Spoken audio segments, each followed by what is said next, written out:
Welcome to a Wonder Junkie podcast. I'm your host, Ryan Anderson. Nobody knows what's going on. Nobody knows. Nobody has the faintest idea. The best guesses are lies. You may be sure of it. Today I had Travis Kitchens on the podcast. Fascinating individual. He is a writer, and I found some of his work that he's been doing on the psychedelic renaissance a few months back. He was also on the Danny Jones podcast. I highly recommend you go back and listen to that episode if you're interested in finding out more about Travis after you listen to this conversation. Some of his ideas are a bit controversial, especially for those that are very much advocating for the use of psychedelics for PTSD and for trauma and for healing. I myself have been reading about this subject for quite some time and learning about it. And I've been to many of the MAPS conferences. And over the years, I myself have seen some of the issues in the enterprise that's pushing psychedelics into the mainstream.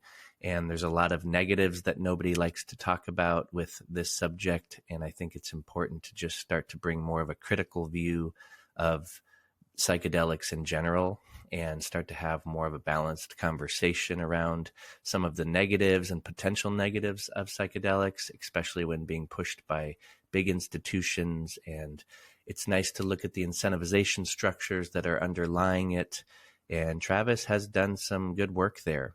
I highly recommend you go into the show notes on this episode and read some of his blogs. He's a good writer. You may not agree with everything he says. I know I don't, but it's always good to talk to people that you don't agree with and start to learn that way.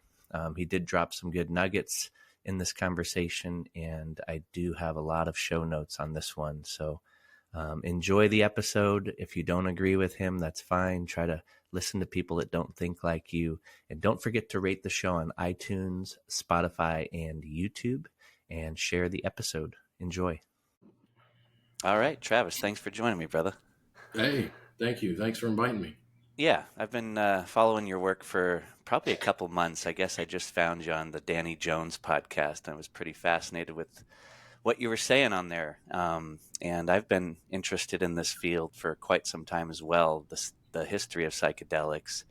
And I started tuning into some of the things you're saying. I think you brought a lot of new stuff to my perspective with the religious reformation, and that component was a lot new to me.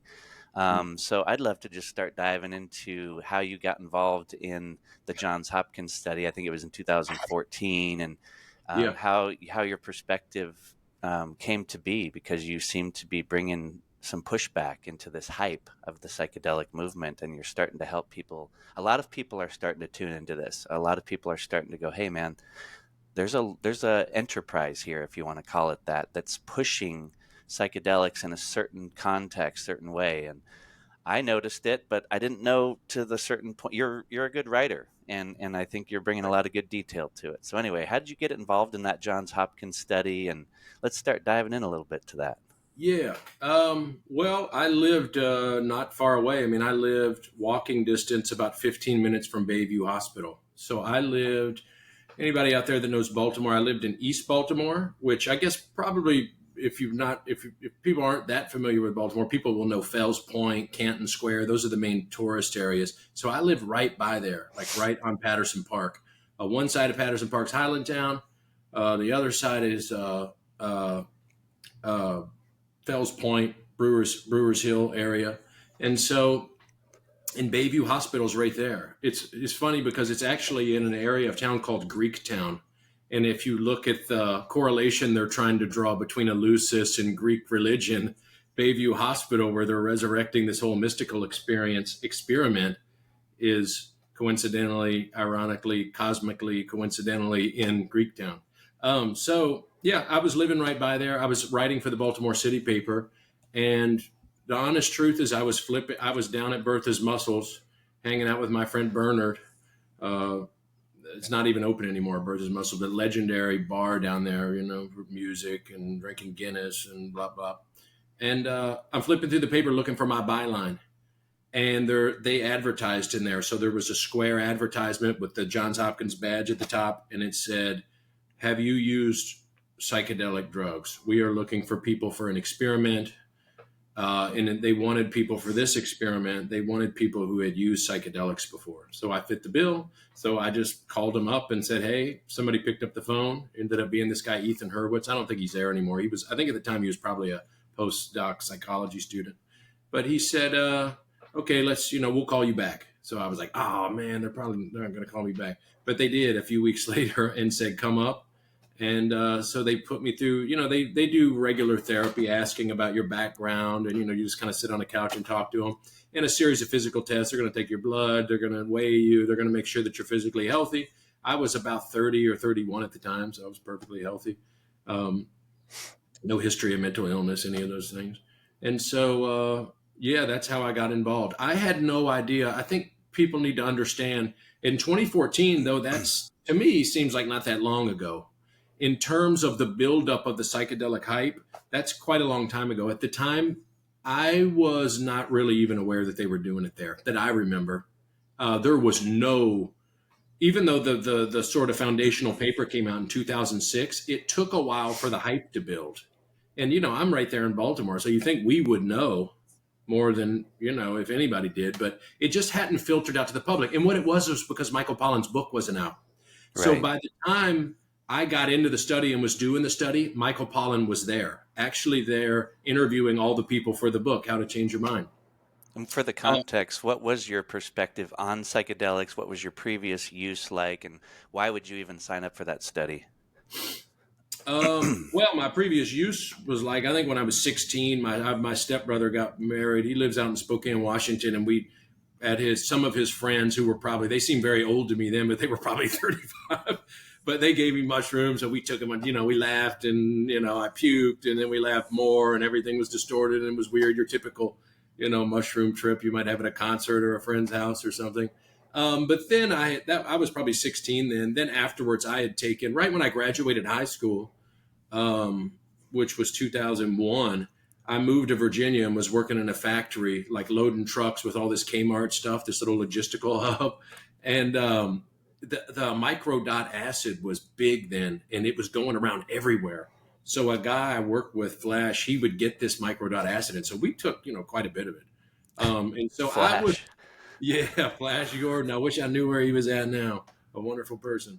So I had taken quite a bit of psychedelics. And then later, a couple of years before the study, I grew a bunch of mushrooms. There used to be a website called Homestead Books. It's not up anymore. But what you could do is order a kind of easy grow kit to where you would get the bag of substrate and it was a long plastic bag and that they'd have the substrate compacted at the bottom. And then at the top of the bag, they would have the head of a Q-tip that they cut off with scissors. And the Q-tip was smudged in the spores. So it wasn't illegal because what you had to do was unroll the bag, which had a rubber band on it, and then you would have to fidget to get the Q-tip to drop down. So as soon as it inoculated it, it was illegal, but they could ship it because it wasn't inoculated. So I bought a few of those bags thinking, because I had attempted it before, but it's easy, but it's also easy to mess it up. Meaning you need a sterile environment. So I grew a few of those bags and I could not believe how many mushrooms it produced. So I had a ton of psilocybin mushrooms and I experimented with, quite a lot of them. It was giving them away to friends and stuff and everybody tried them. They were really powerful. So when that study came though, were you just curious about psychedelics more, or were you more like wanting to write about it? What was your interest in it? Because my interest was, I have a long-standing interest in psychedelics and New Age culture. Got it. I had read already.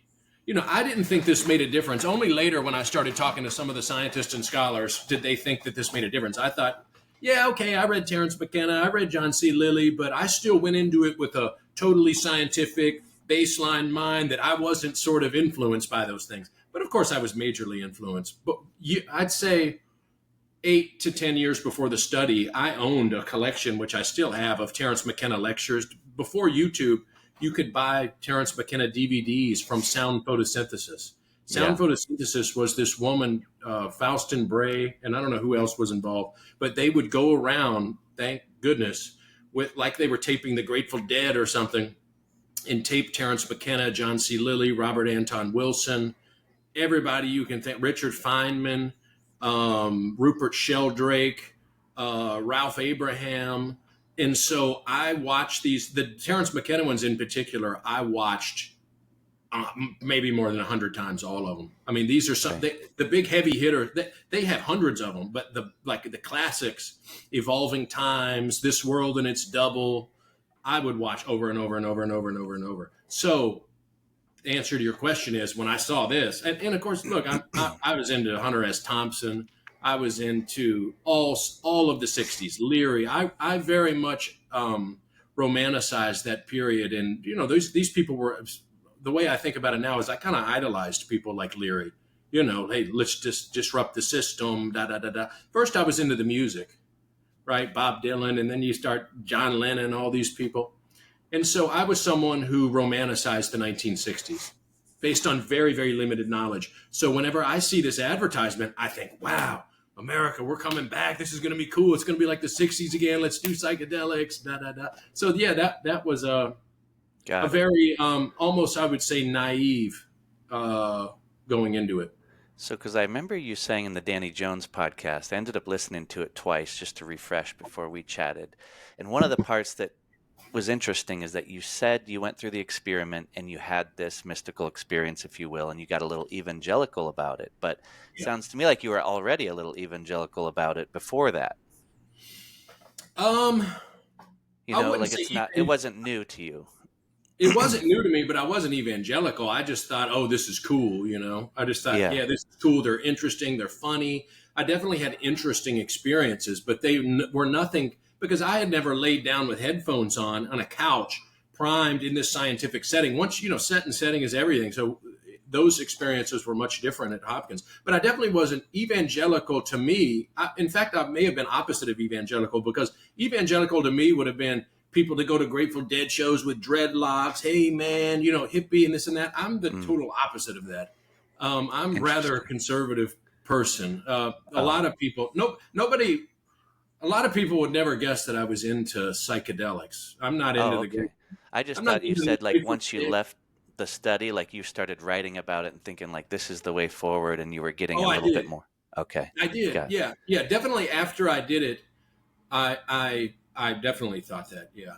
I mean, I can unpack that a little because it's a little oversimplified, but no, you're absolutely correct. But I just want to say that before then, I definitely did not think psychedelics are going to save the world. Let's get everybody to do it. But it's a very common experience that once you do it, especially in the context of like Hopkins, or you do it in a therapeutic context, it's the most common thing in the world to think everybody has to do this. The only question is, how do we get them to do it?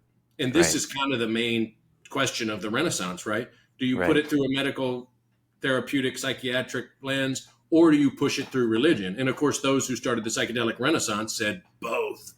Right. Yeah, I'd love to get into this. So you seem to go back to the 90s and that development of the Council of Spiritual Practices, and that you call that the beginning of the psychedelic Renaissance, which I'd love to hear more, and we can unpack that and what you started to discover in that study. And then I like to go, as you know, I talked to Tom O'Neill on this podcast, and I've read his book, Chaos, and that's where I go to the beginning of the so-called psychedelic Renaissance, because there's a few different movements, if you will, and you know about that pretty well. I didn't know how well-read you were until I started reading all of your articles, and I was like, oh, he actually dove deep into this stuff. It's not like you were just trying to get some hype and get an article out there, which is what I at first glance thought. Maybe you're just trying to get some eyeballs, But no, you're pretty well read, and you've talked to a lot of scholars, and you've dove deeper than I imagined. And to me, this whole subject is the most fascinating subject, because I like to look at social engineering, cultural engineering, and consciousness, and these are the biggest tools to shape it. And there's an obvious useful component to it. And the CIA obviously was developed in the late 40s, early 50s, and they started doing the MK Ultra programs. And that's, to me, the beginning of the deployment of psychedelics against our own citizens and using them for manipulation, persuasion. And I was always like, what happened to the MK Ultra programs? They don't just dissolve and go away. They get more sophisticated and they start to use them in different facets. And that's where you seem to bring the story forth in the 90s. So I think Yeah, this story goes back, and then you're just sort of helping us to see that maybe this is like the modern deployment. So sure. And I think that I like the phrase you used. It's a social engineering project. That the facts that we have confirm that that's what it is. right, So language is really important, and so a social engineering project can be completely benign. And so you also learn from what you've done before. And so the things they tried to do with MK Ultra didn't work. It's not a truth serum. It's not a very good brainwashing drug in the way that we popularly think of that. And so my opinion is that well, it sort of did work. If you think in, about Charles Manson and what he was able to achieve with his cult, and then them, getting the Manchurian Candidate type stuff, and even Tom O'Neill's willing to admit that it somewhat did work, but they admitted that it didn't work. Of course, why would they admit that it did work? So I yeah, would argue with that one. well, the Tom O'Neill thing is tricky because he says himself a lot of the ideas that he presents, trying to connect Manson to Jolly West and all these things. I don't find his thesis convincing at all that Manson was an MK Ultra project. But that's just me. Wow. And he presents a lot of evidence, but he never says. One great thing about Tom O'Neill is of all the interviews he's done, he always says, "Look, here's what we have facts to say, and here's speculation. So let's separate those things." And Sure. so some of these facts that he presents as a whole series of correspondences, but there's no smoking gun. There's no evidence that Charles Manson was an MK Ultra subject. There is compelling circumstantial evidence, but there's no smoking gun. And so I'm just talking about me personally, and I'm not an expert on it, but I've studied Manson a lot for many years, and I find him totally fascinating. One reason is because he's from Kentucky, right? His mother was over there in Eastern Kentucky. His mom and his dad are from Ashland, Kentucky, and he's a musician. So I find Manson to be a totally compelling figure, but I don't find the idea that he's an MK Ultra guy. I don't find that compelling at all. I personally think that. Did you see the latest? They wasn't terribly substantive, but Errol Morris's latest Yeah, it was pretty. take on that. I He thought was it was all I thought it was unfortunate. Like he did a terrible job with it. he sort of did. Well, what did you think? I thought he was basically trying to debunk O'Neill, and that they have sort of a tiff over, like, at one point he was a co-author or something. I remember Tom O'Neill saying, and then Yeah. maybe were they at odds with each other? Am I right about that? Yeah, I don't think Tom was. I know he wasn't happy with the film. We're always emailing each other, and he's a good person. I know him now, not like as a friend, close friend or anything, but he's a good person. And he's like spent 20 years of his life obsessing on the subject matter, and then Yeah. this guy sort of gets the rights to his information, and I don't think the film went the direction, of course, that he wanted. But I also can see like how hard it would be to build a film or even a series on that subject matter. But yeah, that film sucked compared to the book. Yeah, it wasn't an adaptation of the book. In fact, when it was done, and it was very short, it just started and then it ended. Yeah. To me, it was like he was trying to undermine the thesis of the book. Did you? That's what I think. Yeah, that's what I think too. But I Yeah, also yeah, somewhat agree with it in that, again, we're splitting hairs here, and there's just no. I have a bias towards I want as much hard evidence as possible, and I just was not completely convinced. It's much more easy to explain the Manson thing by what's right there in your face and by what he himself said. I've watched those interviews, again, like the McKenna things. I've watched those interviews with him, Geraldo, Penny Daniels. I mean, go on and on. Ronald Reagan's son. I've watched all those interviews many, many times. Look, he was a pissed off musician. He thought Terry Melcher was in the house. That's what I think. I think he thought Terry Melcher was in the house, and he sent him there to kill him. That's what I think. I don't think it was an MK Ultra thing. But whatever. I don't want to get sidetracked. Yeah, we don't want to get stuck on that. I completely disagree, of course, but I think MK Ultra figured a lot of things out, and I think that they tried to hide the program, of course, and it got resurfaced, and so they have to be really careful about what they did discover and what the social sciences discovered from Nazi Germany. And so I think psychedelics are being used right now for the exact same types of things, but that's all opinion, and it's not like truth, and it's not built on any kind of science. But I'd love to get into like the Johns Hopkins studies and when you started to discover this new reformation and religious component to it. And Right. I did read Brian Murarescu's book too, just so you know. Oh, cool. Yeah. And well, you mentioned before you were interested in how I tracked back. You know, what I did after I did the Hopkins study is the first person outside of Roland Griffiths, and your audience will know major figures, right? Like Roland Griffiths. Yeah, I'm guessing. I have a wide audience, so it just depends, but the psychedelic folks definitely will. Yeah, right. Okay. So besides the people at Hopkins, which is very important in the story of the psychedelic renaissance, really it started there, right? Roland Griffiths' reputation is what underwrote the whole thing. The first person I went to visit was Ralph Hood. And Ralph Hood is someone who created a scale that they used at Hopkins and other psychedelic studies in order to measure mystical experiences. So I never thought about the Council on Spiritual Practices. At Hopkins, I took everything at face value. I said, look, there's an institute here's the hospital. They're studying psychedelics. I volunteer. I should say, I know a dozen other people volunteered. I got 6 or 7 close friends who also volunteered, some for the same study, some from years before that. So that's also a useful thing, to be able to talk to people and what their experiences were like.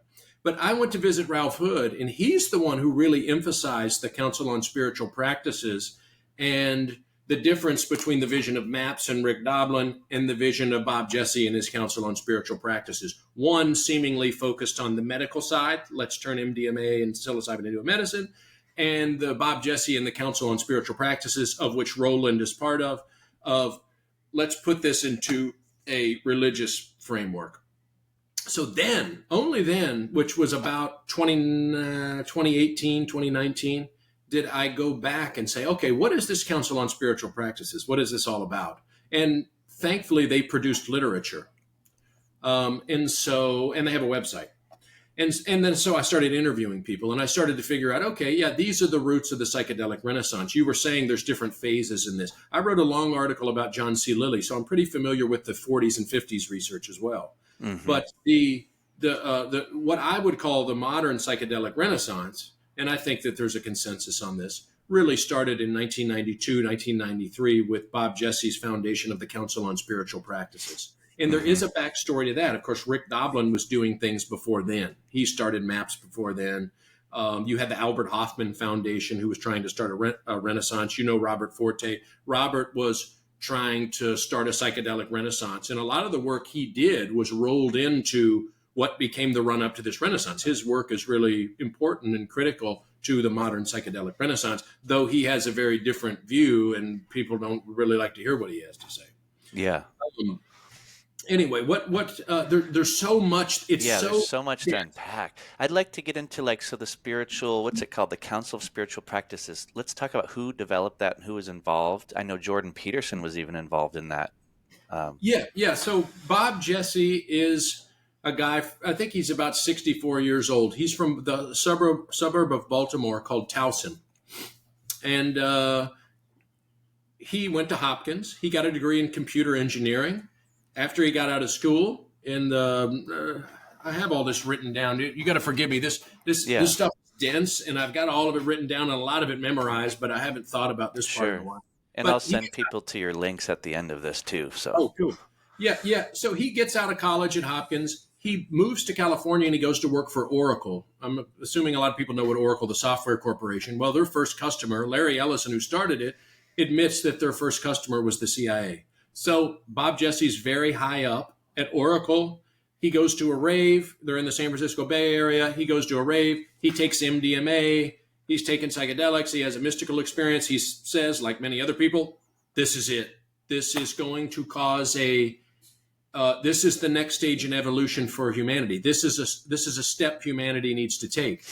What the official story is that he went and told Oracle, hey, I've got something that's really going to help humanity. This could really save humanity, and I need to leave my job. And he, at that point, around 1992, 1993, he left Oracle and since then has worked full-time on an organization he started then called the Council on Spiritual Practices. And what he did was read all this psychedelic literature that we're discussing, and he gathered what he called a Council of Elders. And the Council of Elders they're not members. It's not an official membership organization like the Hells Angels or something, right? It's not like the Shriners. This is the Council on Spiritual Practices is just Bob Jesse, but then he brings in these people into his.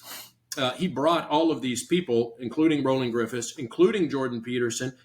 You know what I found interesting about Danny Jones is more people emailed me asking me about Jordan Peterson's involvement in this than almost any other single question, which I was very surprised because I don't feel like his involvement is anything that's that secret. But I guess you can't find it on the internet through Googling. Interesting. Yeah, and he does speak quite a bit in his old lectures about psychedelic experiences. He talks about psychedelics all the time, and he's a Jungian psychologist. Right. All of the ideology of the psychedelic Renaissance is built upon the work of Jung. And you don't think this Bob Jesse, this Bob Jesse guy, you don't think so? The Oracle thing and how tied it was to the CIA. You don't think this was a next phase part of the MK Ultra program at all?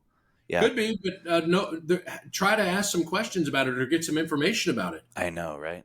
Well, I just always think like if you were to try to get everyone to buy in the culture, you would go for the big pharma, you get the authoritarian model, you get all the medical institutions on board, which they started doing, and then you get the religious component. Now everyone's going to trust authority, and that's usually how our culture works. And then you get okay, these are good. Obviously, if my dad's conservative and he doesn't believe that these are good things, he'll take them because his doctor said so, because it can heal depression, or because the church said so. You know, it's a good way to get everybody on the opioids of the masses, if you will. Well, you could say that, but some of what you're saying, we don't have to speculate because Bob Jesse, if you watch his lectures on YouTube, he's incredibly transparent about what he was thinking and what he did. And so with the social engineering project, the basic steps are you popularize something through the media, you get it rubber stamped by quack psychiatrists, and then you launder it through elite institutions for legitimacy. If you look at other fads, other medical, surgical fads, that's the process it takes, right? From an engineering perspective. We're on step 3 now, laundering it through elite institutions for legitimacy. That's happening in Harvard. We could go into that too. But he was incredibly transparent in that what he needed to start this process that we're talking about, this popularization, what do you need? He said, we needed a reputable scientist because all the people involved with psychedelics are space cadets, or they're people that are like Rick Doblin that have taken so much psychedelics and are so much leaning into the advocacy and this is going to save the world. Well, the mainstream public aren't going to buy into that. Psychiatrists need somebody, a well-groomed scientist, someone who's conservative, someone with the right reputation, so that you can make this, give it the veneer of legitimacy. And so Bob Jesse found that in Roland Griffiths. Johns Hopkins is the most prestigious medical institution in the country. They receive, or did, I don't know what's happening with the Doge thing, but they were receiving more federal research money than anywhere in the country. You couldn't get, if you were thinking, we need a reputable scientist, it doesn't get any better than Roland Griffiths at Johns Hopkins University. It just couldn't have got any better. Right. So they do the studies. They don't publish anything. They started about 1999. They don't publish anything until 2006. Well, here's what Bob Jesse said about the release of the paper in 2006. He referred to it, this is his phrase, a well-orchestrated event. Again, we don't have to speculate on what they were doing. They're telling us what they're doing. He said, I was sitting in my living room in San Francisco, and he said he had already set up all of the media, The Economist, every paper you can name. He had already said, look, there's a paper coming. It's about psychedelics. We're proving this universal mystical experience.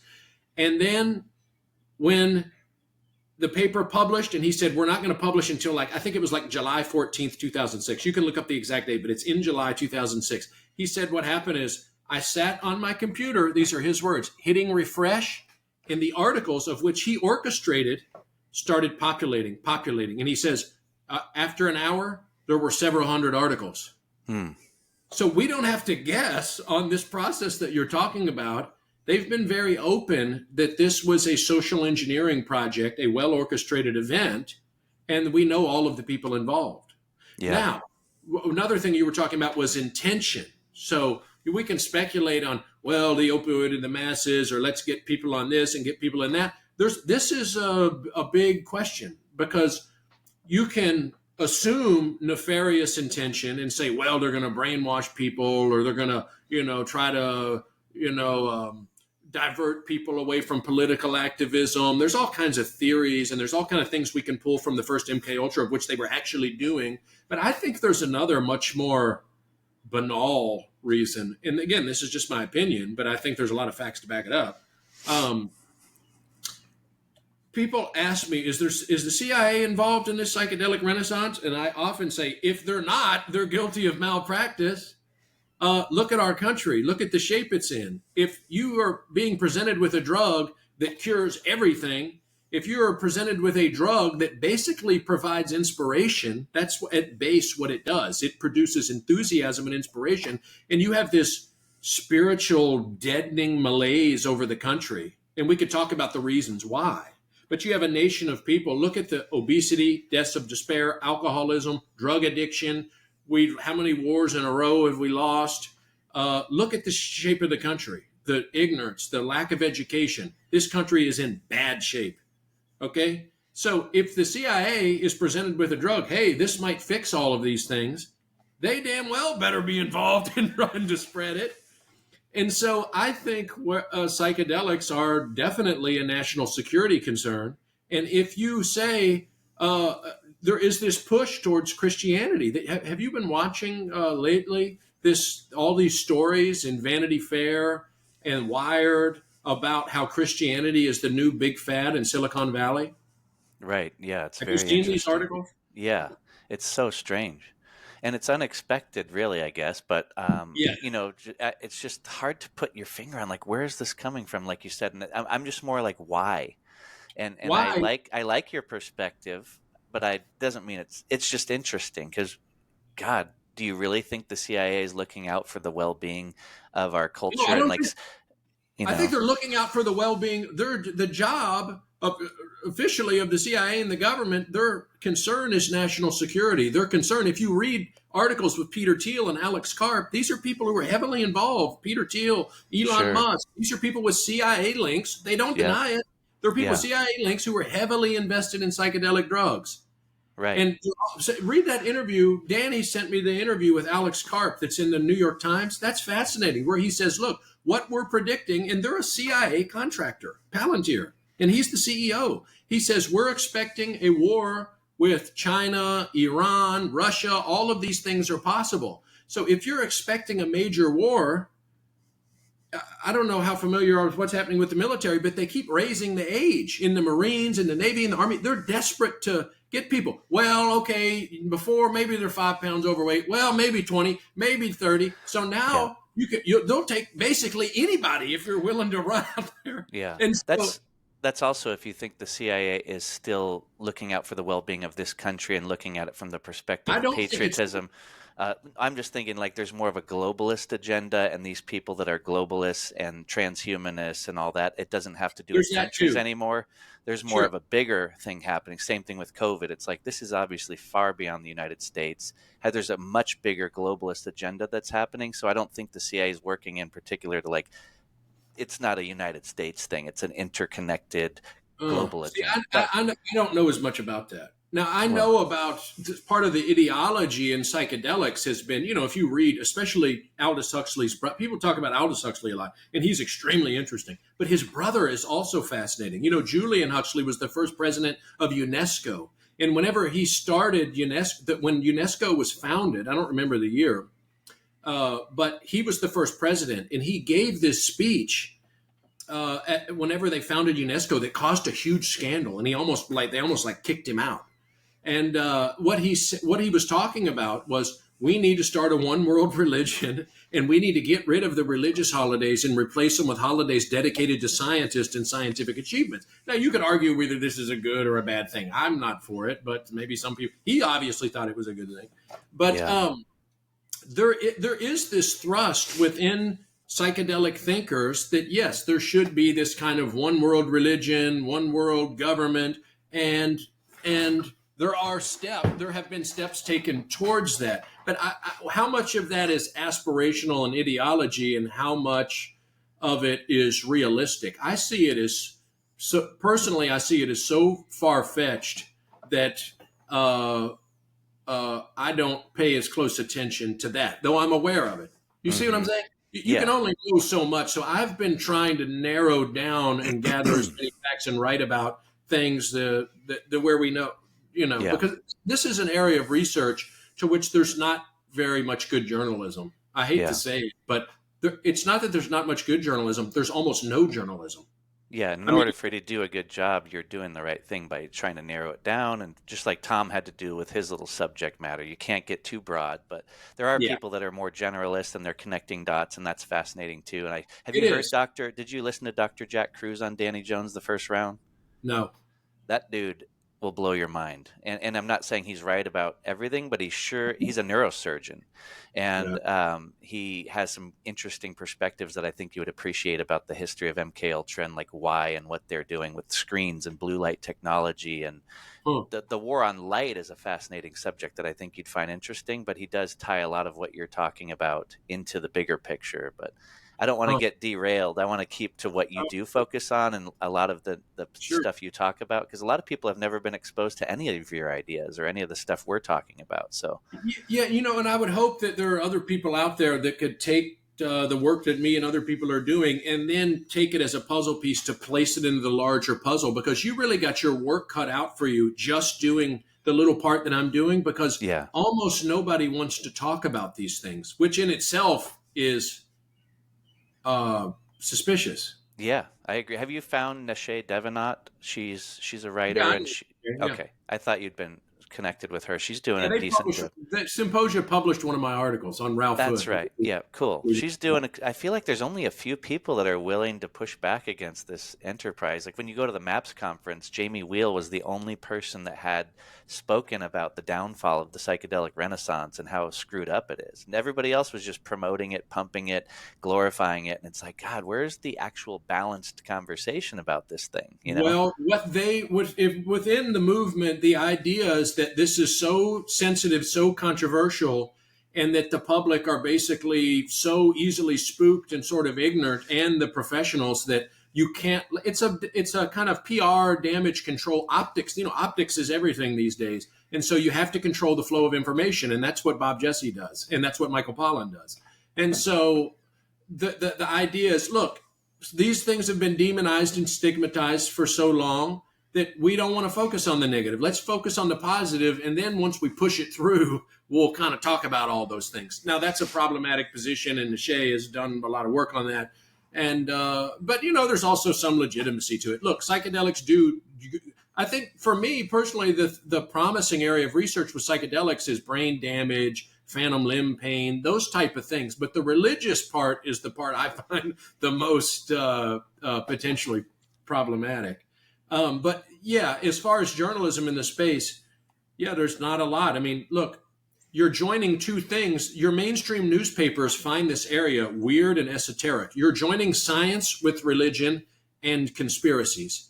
They're not going to have. Who are they going to have cover that? They're not going to spend any money on that beat. Journalism, the journalistic institutions have already broken down. I mean, they're already desperate and on their last legs. And a lot of the people in the independent space, they don't have the rigor or the resources to cover it, except for in the most vague fashion. So who is supposed to cover this space? What happens is, and if you look at the psychedelic space, almost all the journalists within that cover psychedelics as a beat are paid by the billionaires who are interested in a particular outcome. Yeah. Really like Jules Evans does independent journalism, but a lot of it, there's just not a lot of journalism on it. And then also you need access. And if you write anything that's not glowing, it's over. You're not going to be allowed in, and nobody's going to talk to you. Yeah, you get outed. And so you're at the point where you're just basically, you're going through the Johns Hopkins study, and you're finding the history and how it was tied to the 90s. You look at this religious component to it, and you're seeing that it's being influenced by all these different incentives. And that's the big issue here. It's not like it's a scientific endeavor anymore. It's become a social movement. Yeah, and that Christian Angermeyer, the people like him that have lots of money and influence, and they have a really weird religious ideology towards using psychedelics. And you go to Burning Man, and you said that Brian Murarescu has this huge immortality key piece that was put up for him. And it just is very strange, right? Like the transhuman movement, the tech movement, the money behind it. Yeah, I mean, transhumanist ideas are all tied up in this. In the early '90s, a lot of that stuff. Psychedelics. If Albert Hoffman also, he created all different kind of drugs, and he lived till he was 102, I think.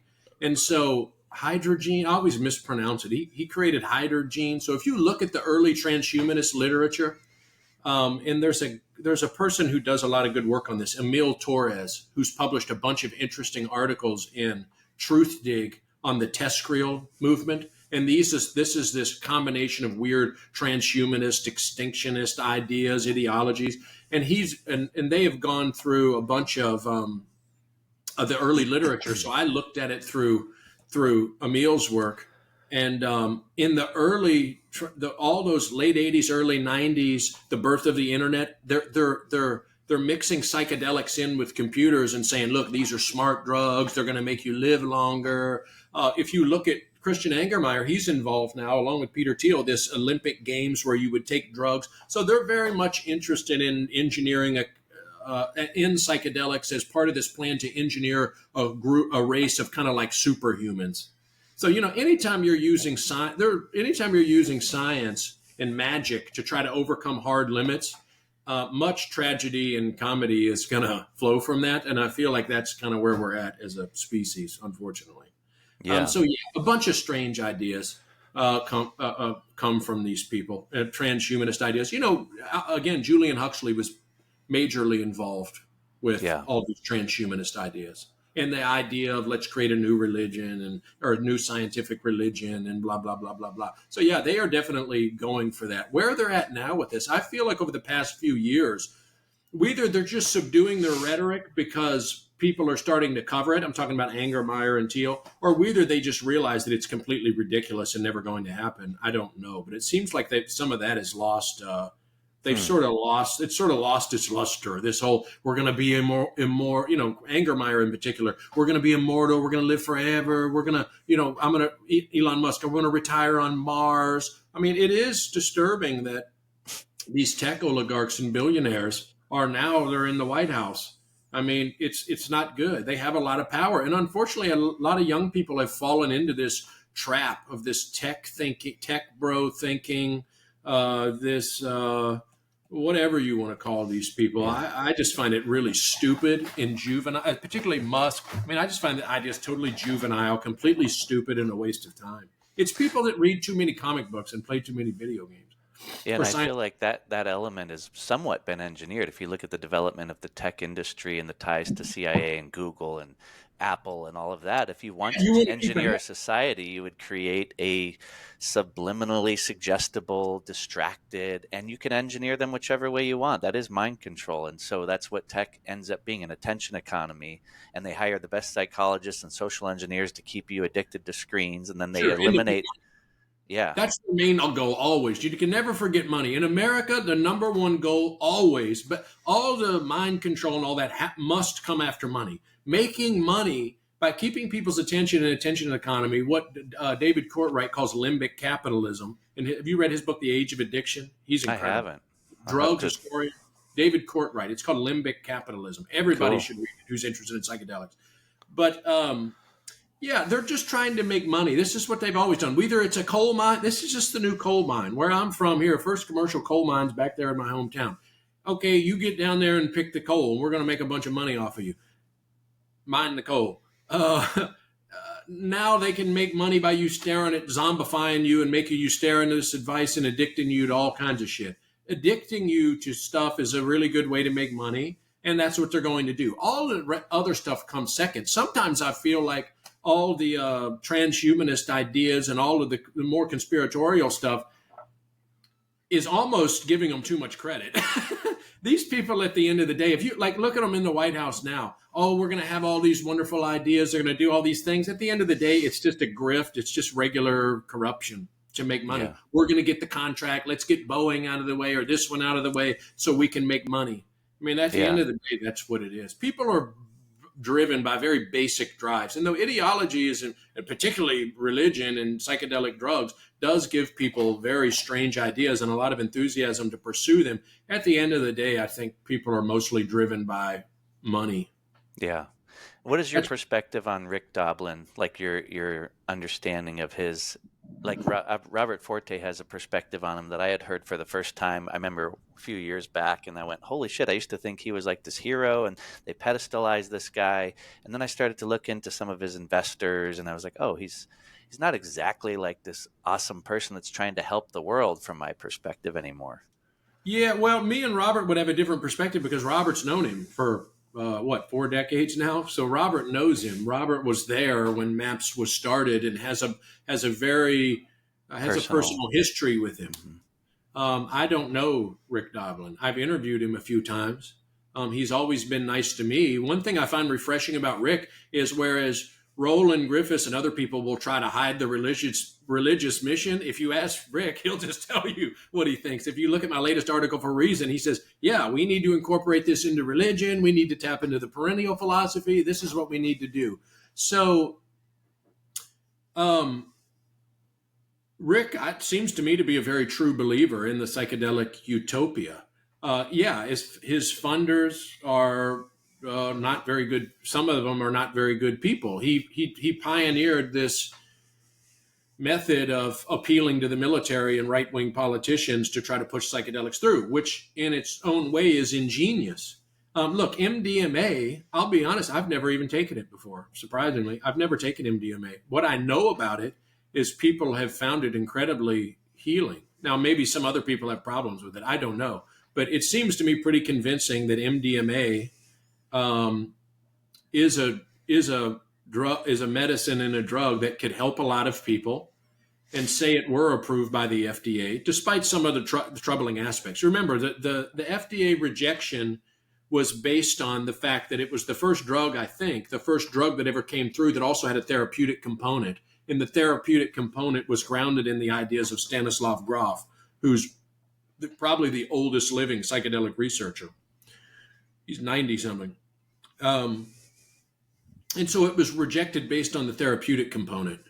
But MDMA, if MDMA is approved, and I think it will be, and it helps a lot of people, it will mainly be due to the efforts of Rick Doblin. And for that, he may be considered by history to be a hero. What Robert thinks is that he's doing it just to make a bunch of money, which very well might be true. I don't know. There's a lot of details in there about how Lycos and MAPS are arranged financially, and this was a nonprofit and this and that. One of the things that I'm not interested in, if you look at my reporting on this, you'll notice one major, it's not an oversight because it's intentional, is tracing the money in this is very difficult. And it's, to someone like me, is very boring because I'm not interested in finance or economics. I'm mainly interested in history and philosophy. But of course I do. I think the mainstream media has done a pretty good, or some of the media has done a pretty good job at reporting on the money in this. Like Antonio Gracias, who's just been tapped by Elon Musk to deal with this, to maybe destroy Social Security or whatever they're doing with Social Security, make it more efficient or whatever, or get rid of it, whatever they're doing. He's someone who I guess is going to buy Lycos or buy MAPS, or, he's an investor in these things. He also is the one who gave $16 million to Michael Pollan and Brian Muraresku to donate to Harvard University to kind of legitimize these ideas about psychedelic Christianity. So, yeah, my view of Rick Doblin is I just don't know that much about him, other than my personal interactions with him and his advocacy for MDMA. One thing I did do when I wrote this past article, it changed directions a bunch of times, but I did a lot of research, newspaper research into his time in Sarasota. And I can tell you this, the way he was reported on in Sarasota when he was going to New College, he was 30-something years old in college. His parents are very wealthy, so he was living on a trust fund. And he was always reported on in the newspapers at that time. This is before the psychedelic renaissance, no psychedelic hype. So they're just reporting on this local dude who's pushing psychedelic drugs. He was always reported on as a very eccentric, kind of seedy guru drug dealer. That's the way he was portrayed. And so, of course, now if you look, he's portrayed very differently. And you don't really hear much about those old days. Yeah. But unfortunately, A lot of these things, it'll be decades before we see really good historical scholarly writings, if ever, because remember, these people operate in secret. Yeah. So if we'll ever really know what's going on now, I think is a real question. I'll give you a perfect example of that. What's happening at Johns Hopkins, where they were trying to introduce psychedelics into Christian religious communities through this group called Ligere. We would never even know this if it wasn't for one person, a whistleblower from Ligere named Joe Welker, who blew the whistle. And of course, they are very angry at him and have tried to stop him and legally threatened him and sent him cease and desist letters. If it was not for Joe Welker, we would have no idea. So what we know is probably 0.01%. And what we know is shocking. Yeah. So what is the potential of what could actually be happening? There's no telling. Yeah. There's no telling. That Joe Welker was the one you did the article about, the study that no one will ever find, or whatever you labeled it. Well, some of his work was incorporated into that. Some of his reporting was crucial to that article. Yeah, exactly right. Yeah, that was a fascinating article. What was the title of that? It was pretty... The most controversial paper in the most controversial paper in the history of psychedelic research may never see the light of day. Yeah, I highly recommend people read that. That was really would have been impossible to write if it wasn't for Joe Welker, who came out as a whistleblower, and if it wasn't for Matthew Johnson, a scientist at Johns Hopkins, who was Roland's protege, and then through a series of unfortunate events, I guess you would say, ended up kind of not blowing the whistle, but telling a little bit about what was happening behind the scenes at Hopkins. Yeah. And both Welker and Johnson under extreme pressure, because you can imagine how this went over with the psychedelic movement and the people pushing a psychedelic religion. You become a heretic. And you could say the same thing for Rick Strassman.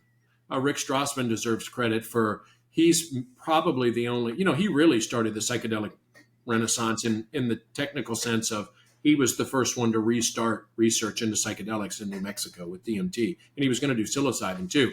But it didn't get as much press, but he was the only person speaking up from within the psychedelic movement about the troubling religious aspects of the Hopkins research.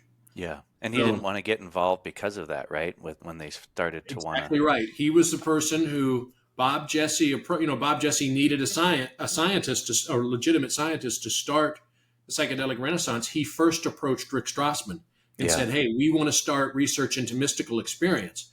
And Rick said, "No, we could do psychedelic research, but he knew what was coming, which is, let's try to produce as many mystical experiences as possible. Then let's try to use that as evidence of a common core of religions, and et cetera, et cetera, et cetera, everything that they've done." This paper, I should say, the Hopkins did investigate the topic of my recent article, this controversial paper on perennialism, and they did determine just a few days ago, it was published, they investigated it, and the internal review board said that they violated all kinds of protocols in allowing politically aligned funders. One of the main people funding this psychedelic movement and this incorporation into medicine and religion is an heir to the UPS fortune named Cody Swift. Another person, millions and millions and millions into all aspects of psychedelics. We don't really know anything about him. He doesn't do interviews. Interesting. There's so many figures and so many angles that if we had a journalism in the United States, they could look into it. This psychedelic renaissance. Well, again, I mean, they got there's a lot of competition for this. It's going to be looked at as one of the biggest L's in journalistic history, because just nobody is looking into any of these things. No, you publish an article showing that the most prestigious medical institution in the country is running a program to try to Christianize psychedelics and introduce psychedelics. Do you think any of our papers are following up on any of this, of which contains dozens of leads that need to be followed up on? Nothing. That's fascinating. Zero. They're not doing any work. Now, that silence, do they just not understand it because it's involved with these esoteric aspects of religion? I think that definitely plays in their favor. But I don't know. I don't understand why they don't cover it. I know it's a difficult area, but you think this would be a dream assignment or a dream lead. In this, we have to give a shout out to Brendan Borrell, who wrote the New York Times article, The Psychedelic Evangelist, about Roland Griffiths. He's one of the only people at a major media institution who was willing to publish an article that to say it's highly controversial is an understatement. I mean, shocking, absolutely shocking that the New York Times would publish an article, because you look at the rest of their coverage, it's psychedelics heal everything. Psychedelics are going to do everything wonderful. They don't publish stuff like that.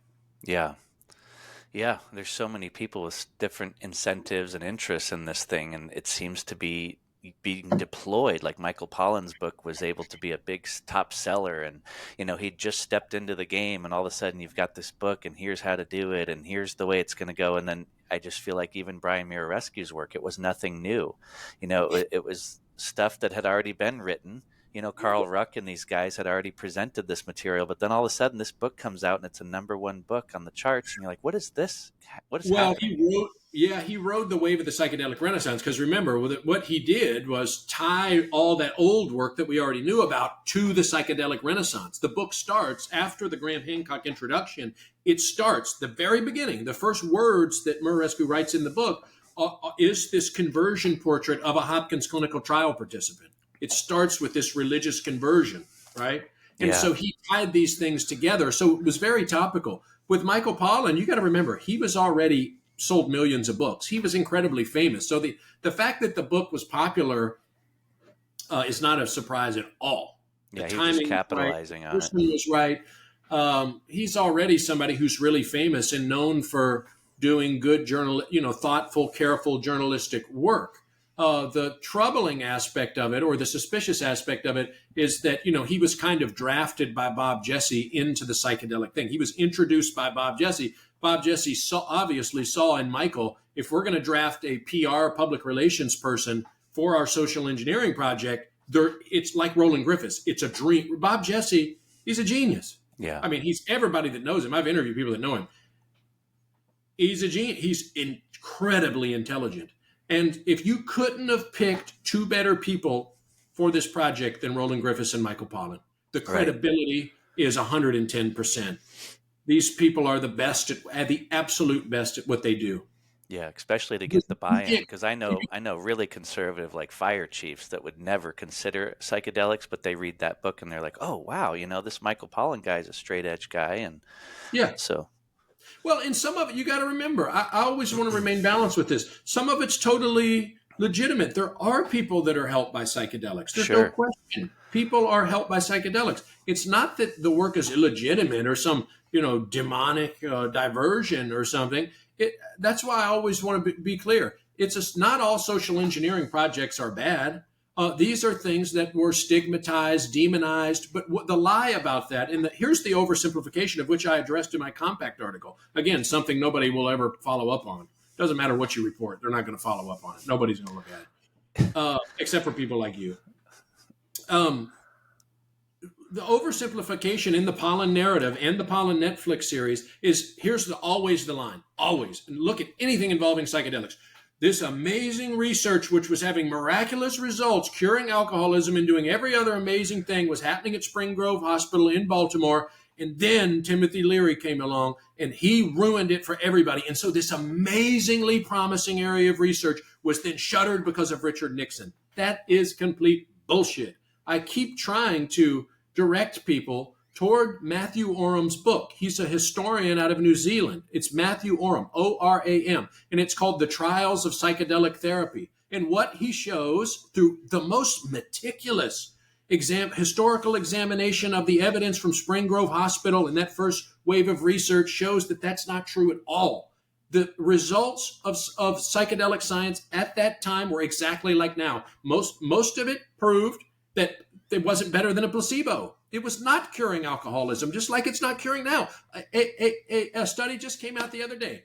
Psychedelics work no better than placebo at curing alcoholism in a study they did. It came out via Psychedelic Alpha.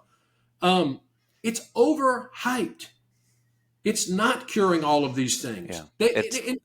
And notice that some of these studies, when you have to lie about something, you know something's wrong. Some of these studies, like one Robin Carhart Harris did, wherever he's at, Berkeley, it showed that psilocybin, he got his hand slapped because it showed that psilocybin wasn't any more powerful than a placebo. Well, they just go to the media and says it works anyway. Because they know the media are stupid. The media don't know anything about psychedelics. And when these people write articles on psychedelics, they're following the conclusions from the scientific papers blindly. They don't print out the scientific paper. A lot of people see a bunch of numbers and figures and geometric shapes and they go, wow, they look at the reputation of the institute. This came out of Hopkins. It must be true. Who am I as a journalist to question the conclusions in this paper? But if you go and take a closer look at these papers, it's the most overblown thing ever. Yeah. And you got to remember also, these journalists, if they're covering the science beat, what do they know about religion? And if you look in these scientific papers out of Hopkins and a lot of the other ones, if you look at Robin Carhart Harris's work, the citations are to esoteric philosophers, Gordon Wasson, Carl Jung, Gabor Mate, Aldous Huxley, the perennial philosophy, Houston Smith. What institution hires journalists who specialize in a combination of science and religion? None. Right. Yeah, and like you said, I've seen the benefit in some people, and I've had the benefit myself, but then you also see the people that lose their mind or get destabilized. There's so many, it's a non-specific amplifier. And so it's like, let's just have the broader conversation. And that's the part that bothers me. I've been to psychedelic conferences. I've been to 4 MAPS conferences. I used to be a little I was like, I'm going to volunteer for them years ago. And I started to get bought into the hype. Because I was thinking, like, if this worked for me and I feel great, why wouldn't everyone benefit from it? But then you start to see someone go down to the jungle and not come back and be able to function in society. Or you start to see the ketamine issue. All the people that are addicted to ketamine are ruining their bladders. And at these conferences, there was a woman on stage and she just goes, ketamine is safe and effective. And there's no negative side effects. And I'm thinking, like, that's really bothersome to me because it's not just safe and effective. It's actually really dangerous and highly addictive, you know?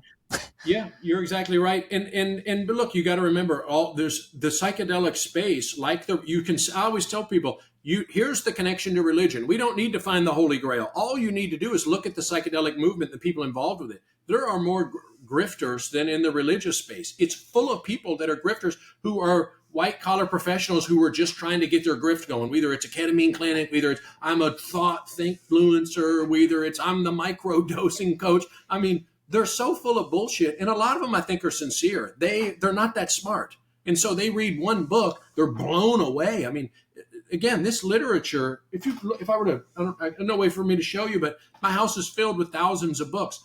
It's taken me 10 years to even do the primer on it. It takes a lot. Ralph Hood has been studying this since he's probably 20 years old. So you got 6 decades of studying this. And he said, Travis, it's never ending. The books it's such because it's so heavily interdisciplinary. Yeah. It's religion, science, anthropology, religious studies, biblical scholarship, neuroscience. And you got to also remember, I like the quote that I used in this Reason article of Rowland, to where he said, Travis, our grasp on the neuroscience of this is in its infancy. Our ability to measure what's going on in the brain is incredibly primitive. All we can do is start guessing at it and putting frames of reference around it and guessing. But to make money and get the grift going, you can't say that. That's not good for grifting at all. You can't say, well, we don't really know. What you want to do is give people a lot of confidence. And this is what you're talking about. That's dangerous when you give them a lot of confidence. So if you can fault Pollan and these others for anything, I think you could do it for several things. But that's the main one, is instilling a false sense of confidence in people, because maybe you say, oh, well, 1,000 people were healed, but only one person went crazy. Well, what about if that one person's piloting a plane of which there's 88 innocent people? Well, and what about if your daughter or mother or sister or wife's in there? Then you might think a little bit differently. So yeah, it's a difficult thing. They have a high wall to overcome here, because these are exotic substances of which the science is never going to understand ever. But you have to give the public, because science is so important, as Bob Jesse says, You have to instill confidence in people to get this thing going, but confidence based on what? We don't know what, we don't understand these experiences. There are patterns amongst them. You can control it to an extent, but the studies that we've done, they're just very small and with a pre-selected group of people. So, and I remember hearing, and you keep hearing this from different celebrities now, but Graham Hancock always peddles this idea of if you give politicians psychedelics, it would change the world. And I'm thinking, no, this would just it amplifies the individual. So it doesn't make them better or more, they're not cured, they're not nicer. It actually, I've seen it myself where I used to think, oh, if everybody eats mushrooms, they'll be nice and more kind and more loving and interconnected. Maybe that works for some people. Maybe it worked for JFK, but maybe some people actually become psychopaths. And I've met people that ripped others off for millions of dollars. And when you go to Burning Man or some of these so-called spiritual communities, there's the most ramped up so-called spiritual people there that are talking about all this stuff, but sometimes they're the worst people. You know, they're checking off their psychedelic passport. Everyone's talking about how many ayahuasca ceremonies they've had. But like, meanwhile, the guy at my fire station that's never done any of it is the most integral guy on the planet that raises his kids. He's functioning highly in society. He's doing a good job, and he's never going to touch this stuff, you know? So I just hate that glorification of it. What you just said, cut that segment out and put it on the internet and promote that, because you just hit the nail on the head. This is everything you need to know about psychedelics, really, about the psychedelic movement or the social engineering project. We don't need to wonder what it would be like with widespread psychedelic use. We've already got it, and look around. You know how many people I know that use psychedelics? You know how many of them are better people because of it? Not very many. In fact, the biggest promoters, as you've just pointed out, are mostly shitty fucking people. We've got people in the White House now, Elon Musk and all them, they're all on fucking psychedelics. Look at what they're doing. They're not trying to help people. They don't want to heal anybody. So then the question is, what are they trying to do?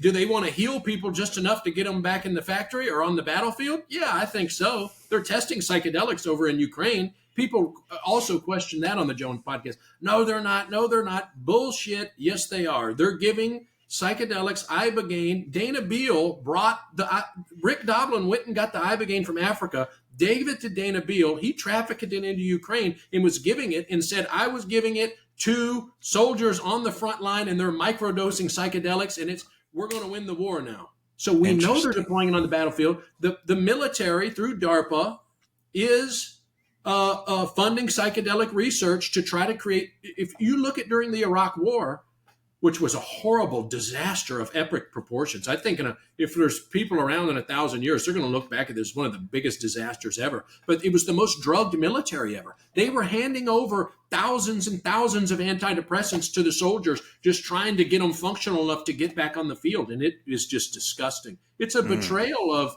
Americans on a level that's absolutely obscene. It's disgusting. And the psychedelic movement are kind of in that space. We know they are. They're giving millions of dollars to DARPA to develop better psychiatrics for military applications. Okay, to get people recuperated quicker. But go back to your very good point. Yes, there's no evidence whatsoever, none, zero. But the people in the psychedelic religion, they can't believe this. When you tell them what you just said, it doesn't make people any better, they go nuts because they've been primed to believe by Terence McKenna and other people that this transforms you and you become a saint and you become this better person. Maybe some people, but they probably already had the predisposition towards that. But the best evidence that it's not going to work is the people within the psychedelic movement themselves. We've already got leaders on psychedelics. We've already got widespread psychedelic use. Again, if there's something to psychedelics, it probably is this brain research into people that have severe brain damage, phantom limb pain, the resetting function reboot thing, which is real. It happened to me. It is real.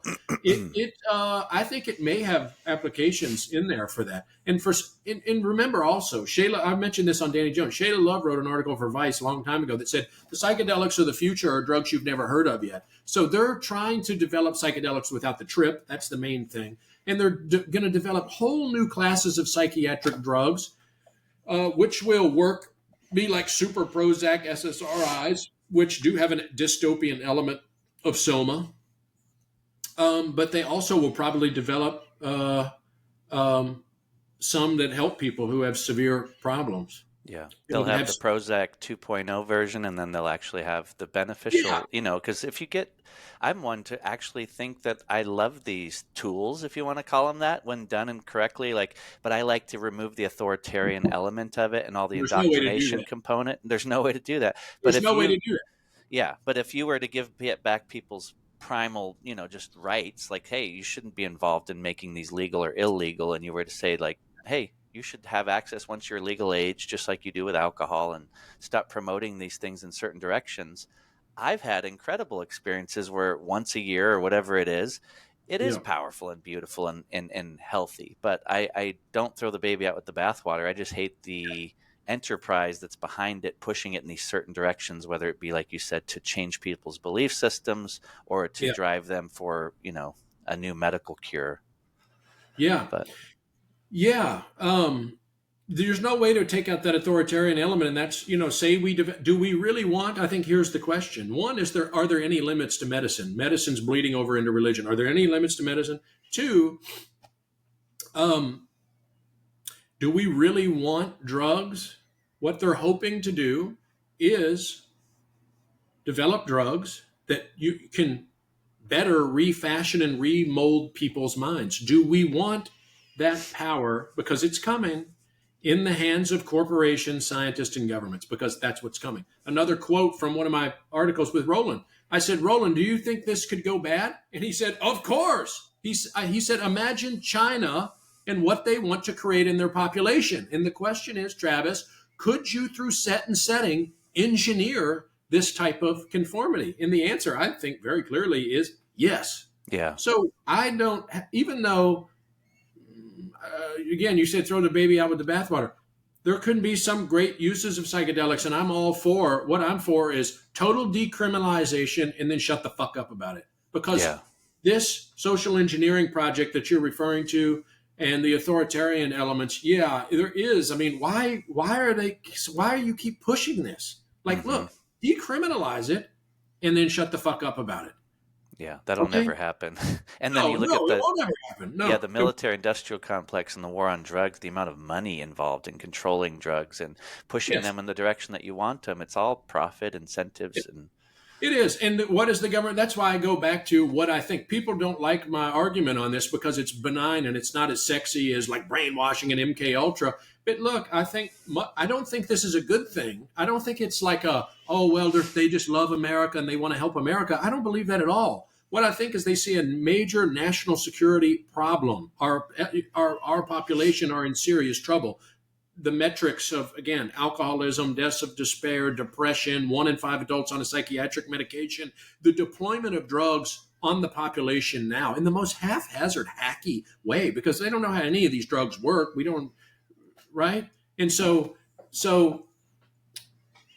if the CIA and the government, if the CIA is not involved with the psychedelic renaissance, they ought to be, because we have serious problems. And if they believe that psychedelics cure all of these things, and then you look at the overlap of the people involved pushing psychedelic research in Silicon Valley and their involvement with the national security apparatus and the military, if the writing's on the wall, it's all there.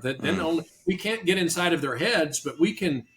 There are intimations of what their interest is when you look at, again, psychedelics. Let's get people thinking about psychedelics within this Christian framework. That was being pushed by Hopkins. We know it's being pushed by Murarescu. We know that Silicon Valley and all these people involved with the CIA are, now we're Christians. Let's push Christianity. Let's make it cool. That's why with the Danny Jones thing, I said, hey, there's some billionaires I jokingly gave him that title and he used it. Billionaires are secretly funding a psychedelic holy war. I essentially think that's what this boils down to. Yeah, it's fascinating. Really, and then the medical model where they get people thinking that they need to do self-help, self-healing, and not look at the cultural context and go, well, maybe you should feel depressed or angry, upset when you start to see how screwed up the culture is and how messy things are, instead of just medicating and thinking you need to heal the individual, which is the interesting flip now with all psychotherapeutic models and all of this push for psychedelic medicines, is that you need to heal yourself and your ancestral trauma and keep working on self. I think that's a permanent, endless distraction that keeps people thinking it's me that's the problem, not the cultural sickness. You're exactly right. The great book on this, there's a lot, but is James Davies' book, Sedated. Okay. That's a wonderful book that shows he's an anthropologist in the UK. It's exactly what you're saying. Yeah. And James Hillman's a writer of that too. James Hillman, like the Jungian psychologist, James Hillman? Yeah, but is he a Jungian? I guess he might be, but he's talks dead. more. The James Hillman I'm thinking of is dead, but yeah, he's dead, but he would talk more about, finding meaning and actually it not being something to do with, yeah. But I do believe that. I think people are seeking this external medicine or this external authority, and I think that causes a lot of problems in and of itself. Instead of decriminalize the thing, talk about it more broadly. Maybe there is some usefulness to these tools. Maybe you can benefit, but you better be careful who's influencing your trip, because you're basically changing consciousness. You're getting subjectibility. You're suggestible, and now you're driving it in a certain direction, and it's wildly dangerous and interestingly confusing when you're driving back to, like, where did this come from? What have they learned, and why are they deploying it in certain fashions? Yeah, exactly. It's a if you want, this is what I think is some of the fraud of this Maha movement of, okay, good. We need to get chemicals and poisons out of the food supply, et cetera, et cetera. But he's never going to address, in my opinion, and we'll see what happens. They're never going to address the main source, first cause of what's making people sick. They don't have any time and they don't have any money. They don't have any time and they don't have any money. If they had money, they could go to the farmer's market and spend fresh meals. Most people in this country are desperately going from work to try to raise their kids, and back and forth, back and forth, back and forth. And it exhausts people. It's the main reason why they use drugs, and harmful drugs, and they can't get healthy. So it's, in one sense, it's a mirage. You're not going to, the only true way you could address the health crisis is give people more time and give them more money. And what are they doing? The opposite of that. The hierarchy of needs thing being met, so you can actually have a little bit of time to be creative or whatever it is that you can do, where you're not just in scarcity mode and driving yourself. And then the other big thing that Dr. Jack Kruse does point out that I think is so fascinating is the light story, and how much that plays into it, the blue lit screens, and how damaging that is to the mitochondrial health. And anyway, the incandescent bulbs have been banned, and it's a fascinating story that I'd never really come across. But anyway. I don't know about it, but it sounds about right to me. There's no question, just the psychological effects of people living through these screens. I have just in the past couple of years noticed out and about in the public to where I see people giving their children phones of kids that can't be more than 2 years old. Yeah. And they're staring at them and they're going, doo, doo, bloop, bloop, bloop, bloop. And again, it goes back to the time and the money. A lot of these people, I see them at the laundromat. I see them at places where the mom is trying to do something because they've only got limited time. And, if this shuts the kid up, give him the thing. Can you imagine how devastating this is to the development of people's minds? So it's a completely toxic dystopian society, brave new world. And the idea that psychedelics are going to reverse that is just pure fantasy. Yeah. And the soma effect of Brave New World is distraction.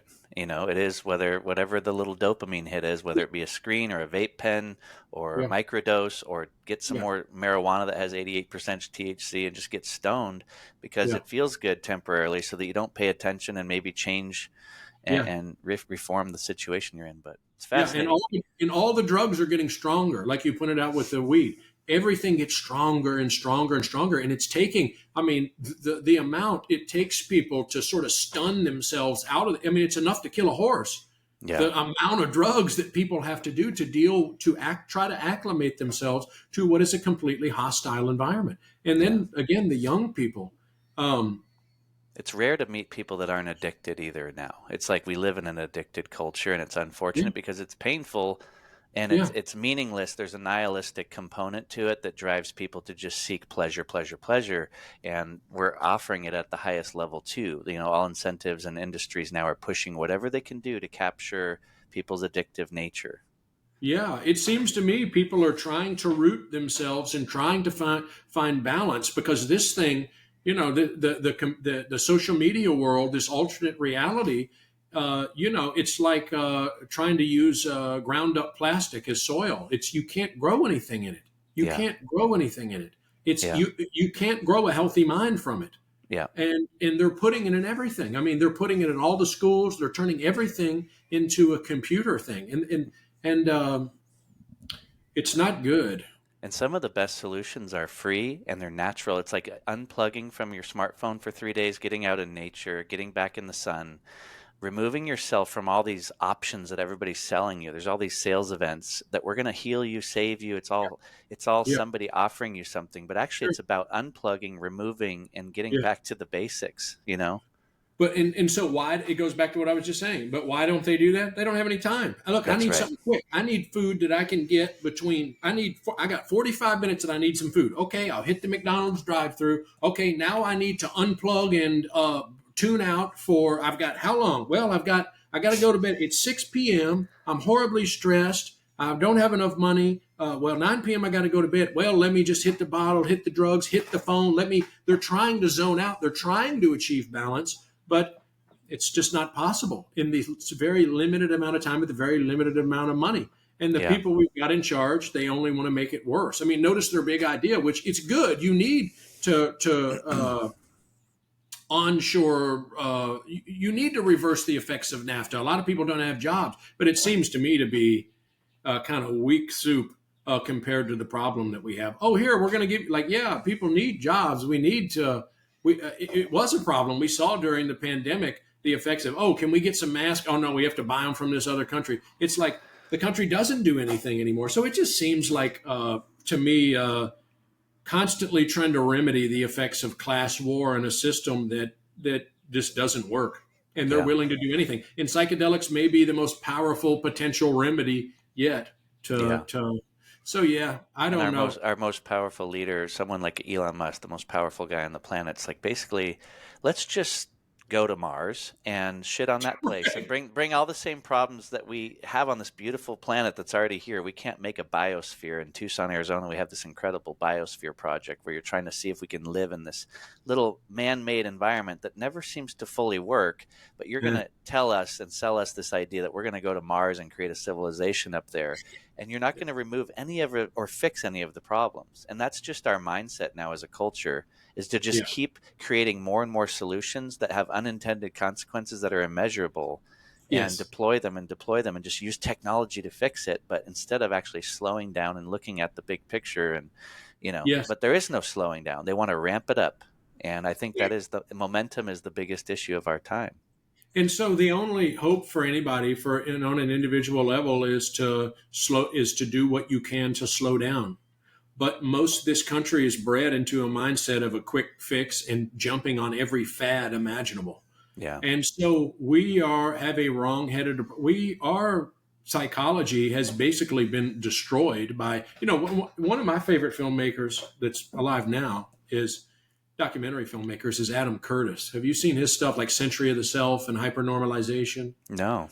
Well, he shows in Century of the Self. It's like 8 different parts. So I think it's like 8 hours. But he's a filmmaker at the BBC who uses their huge, vast archive of archival video footage from around the world to create these really compelling narratives that tell the story of something you just mentioned, which is of the social engineering projects and how they go wrong, but mainly the unintended consequences of big ideas. And in the Century of the Self, he shows how the ideas of Sigmund Freud were taken up by his daughter, Anna Freud, and then Edward Bernays, which created the propaganda, public relations industry, and how they use sex and all these psychologist ideas, not to free people, but to enslave them to products and a consumer mindset. And, that's really the new religion. People talk about religion, this, religion, that. But if you really look at America, even most of the Christians I know, really their real religion is consumerism.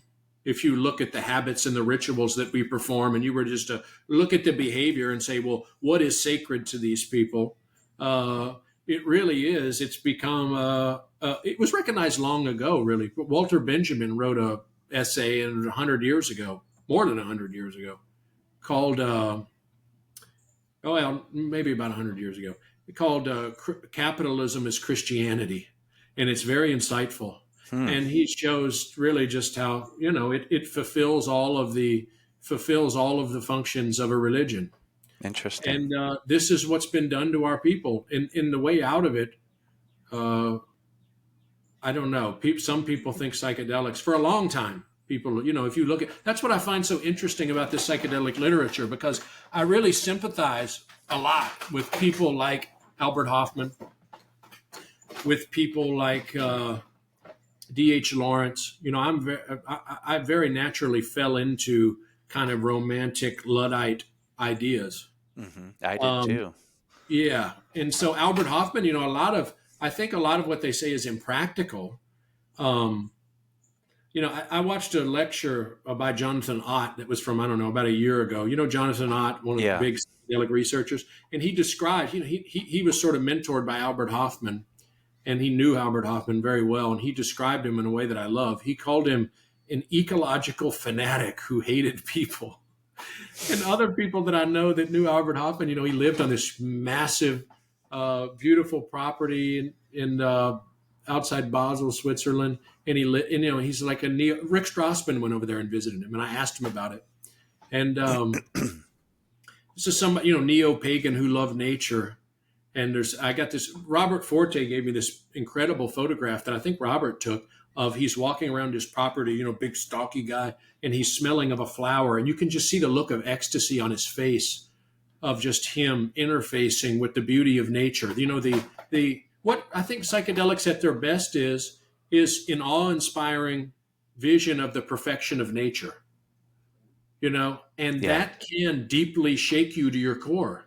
But the argument against that would be, well, what good does that do when the next day by 8 o'clock you have an enormous amount of stress to be pushed into your job in an Amazon workhouse? So you go from, it's this constant back and forth of heaven and hell that can damage people. And so I think sometimes here's what I felt about, I'll talk about my own experience. When you start this initiation process, if you want to think about the psychedelic experience through this Jungian lens, right, that described by Jung himself, elaborated on by Mircea Eliade and others, is you're initiating a process by which no regular working class person is going to be able to complete. And so what are the effects and what are the consequences of somebody that goes, oh, wow, I feel so much better. But then they're immediately pushed back into this hostile, toxic environment that's constantly inflicting trauma on you. Sure. And for most people, that's inescapable. Yeah. Because everybody knows that the only real luxury in life is time. That was almost more painful when I had my experience 15, 16 years ago, my first big one. It was like, wow, I mean, you know, you get connected to nature and you sort of remember and have this beautiful mystical experience. But then, now you got to go do the laundry and you got to get back to work and you got to be around people that don't understand what you're talking about. And there's no reference points and you better start reading. And it becomes a full-time job to start to understand this mystical experience. And guess what? Now you're alienated and you're ostracized and you're the weirdo. And that is so much more difficult when people come to me and go, hey, do you think I should do these things for healing or for trauma? I'm like, you better be careful, because once you look beyond the veil, you're a never-ending rabbit hole of what is the mystery, which is the beautiful part of the psychedelic experience, is that it leads you with nothing underneath you. It destroys everything. It's a total destabilizing experience, which is the powerful part of it. But is it safe? Do we live in a culture where we can hold that container? Do we still have the initiatory experience people around you that can really support that? No. You're going to go back and you're going to deal with all this fast-paced people. Like, you better pay your bills, buddy. There's no time to be sitting on the mountainside meditating and getting blissed out. And so a lot of people check out of culture, and that creates the 1960s all over again. Same thing happened to me. My hair grew long. I almost quit my fire department job. I mean, it's like, is this really a healthy experience, or was it more like chaos? And so I'm grateful I landed the ship and I started to find some really good writers and teachers, and I had some mentors, and thank God I'm here today to be healthy. But man, is it rare to have a good experience and then to integrate that experience in a good way. And I even know a bunch of people, my friend Deanne has a company that's all about psychedelic integration for veterans and people that are going through those experiences.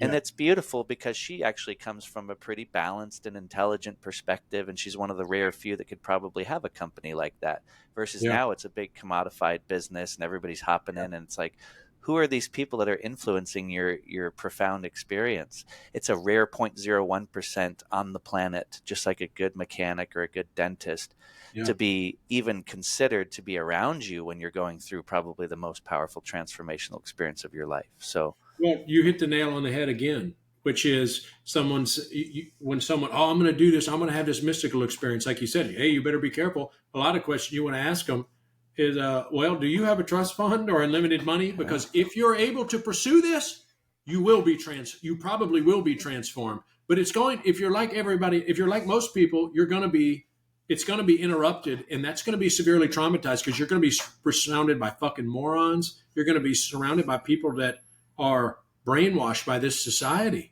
And notice a lot of the people who notice today and always who has pushed psychedelics as the answer. Most Rick Doblin, trust fund, Roland, comes from a billionaire family.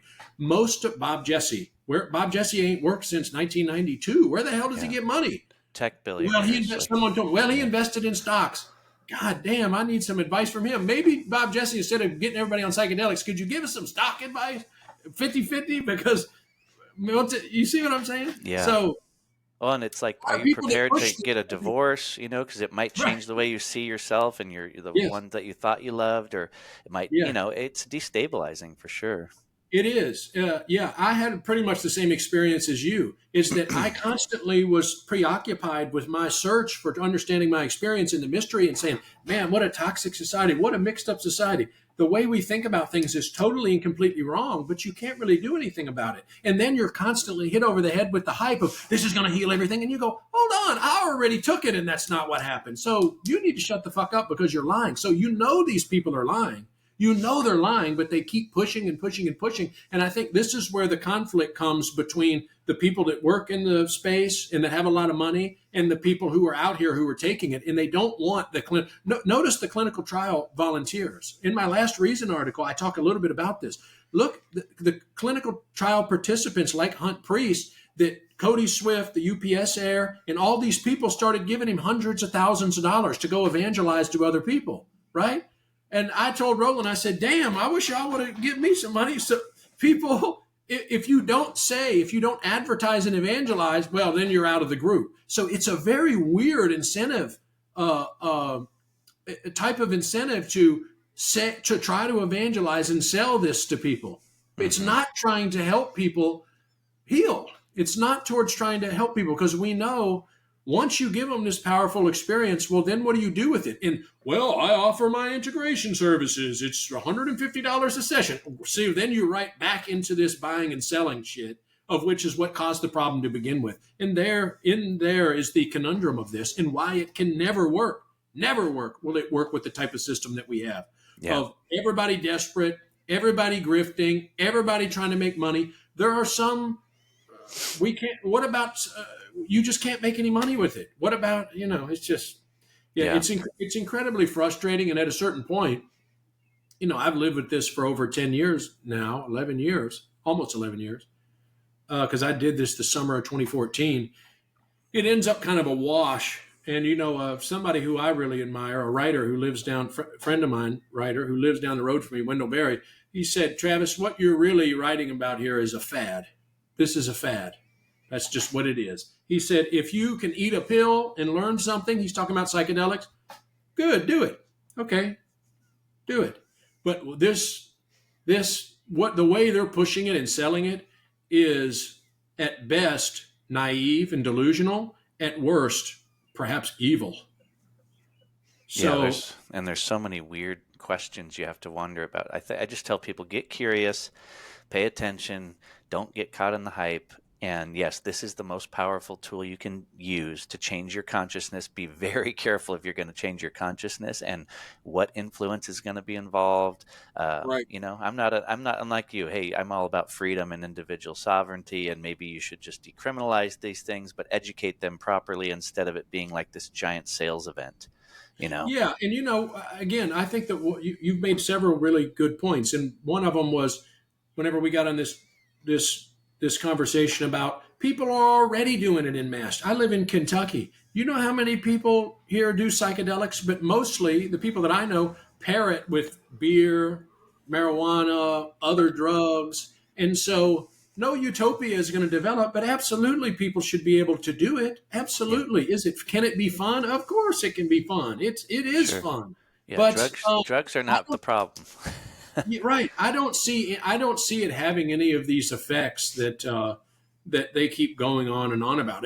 Again, not only is it not causing them to stop drinking or using drugs, which is, Andrew Gallimore, psychedelic researcher, when I was on Twitter, he had posted some really interesting stuff about certain tribes, and I don't know if it was Central or South America, who pair these things with cocaine, alcohol, psychedelics, all in one, of just trying to totally bombard themselves, and this is part of their religion. So this is what really puts into focus the program they're pushing, which is, no, it should stop you from doing drugs. It's a very solemn, almost puritanical version of Christianity that they're trying to sell this as a part of, right? This is going to transform you into a saint, and you won't use any other drugs, and this is the way you're going to act. It's kind of like, bullshit. No, not only is it not going to do that, we don't even want it to do that. Yeah. Oh, and I've even met the people at certain events and things that are millionaires or whatever, and they have these $20,000 3-day sessions where they've created this mix, like you said, a concoction that's called the God Bomb or whatever the hell it is. And it's going to put you into this sort of spiritual elite category. Now that you've got this checked off on your psychedelic passport and you go to the next event, someone's like, have you done the God Bomb? And have you done this one by so-and-so? And everyone's trying to compete for the spiritual one-upmanship. It's fascinating. And I've just been like discouraged because in the beginning I met a really neat guy who was a ethnobotanist, and he was down in the jungle for many years, but he was like one of the rare souls in the early 90s who was actually trying to hold a good container and teach people about the indigenous way of using ayahuasca and wachuma. And it was actually really cool because it was the right container.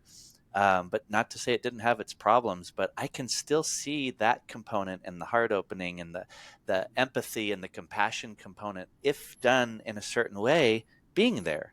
But I don't think it's going to happen at scale. It just can't. You can't scale the integrity. And I tell these people that are in the psychedelic renaissance, trying to scale ketamine clinics and scale the integrity of the people hopping in for $10,000 a pop is not going to happen. You're not going to get a bunch of people that are fit to suit that space. And now you're altering consciousness. So I just don't see scaling psychedelic experiences being the right way. And I like how Robert Forte talks about how it was a secret thing and it wasn't raved about and sold. And, I think that is probably the way it would go best, but it'll never happen at this point.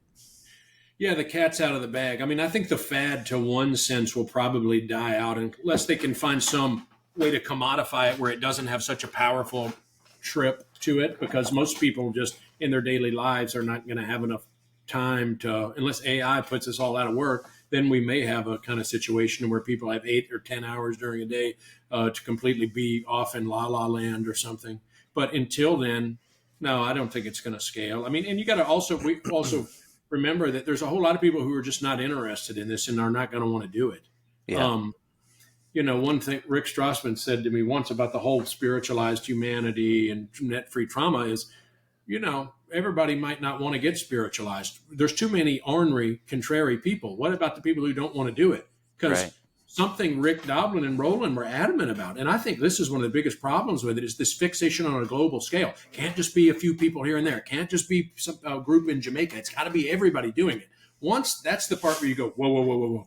No. We don't want this. This is not a good idea. The Brave New World was defined by uniformity, right? The problem was uniformity, convenience, basically all the aspects of our current society. We don't want uniformity. We don't want everybody doing anything.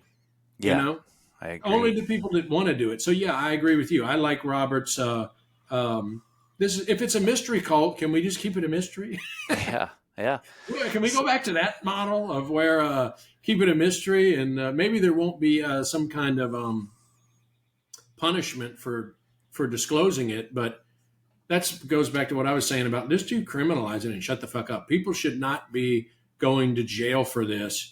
But I really think people are already, I can tell you that historians I've talked to at Ivy League universities and other historians are looking at this and going, wow, this is kind of incredible what has happened.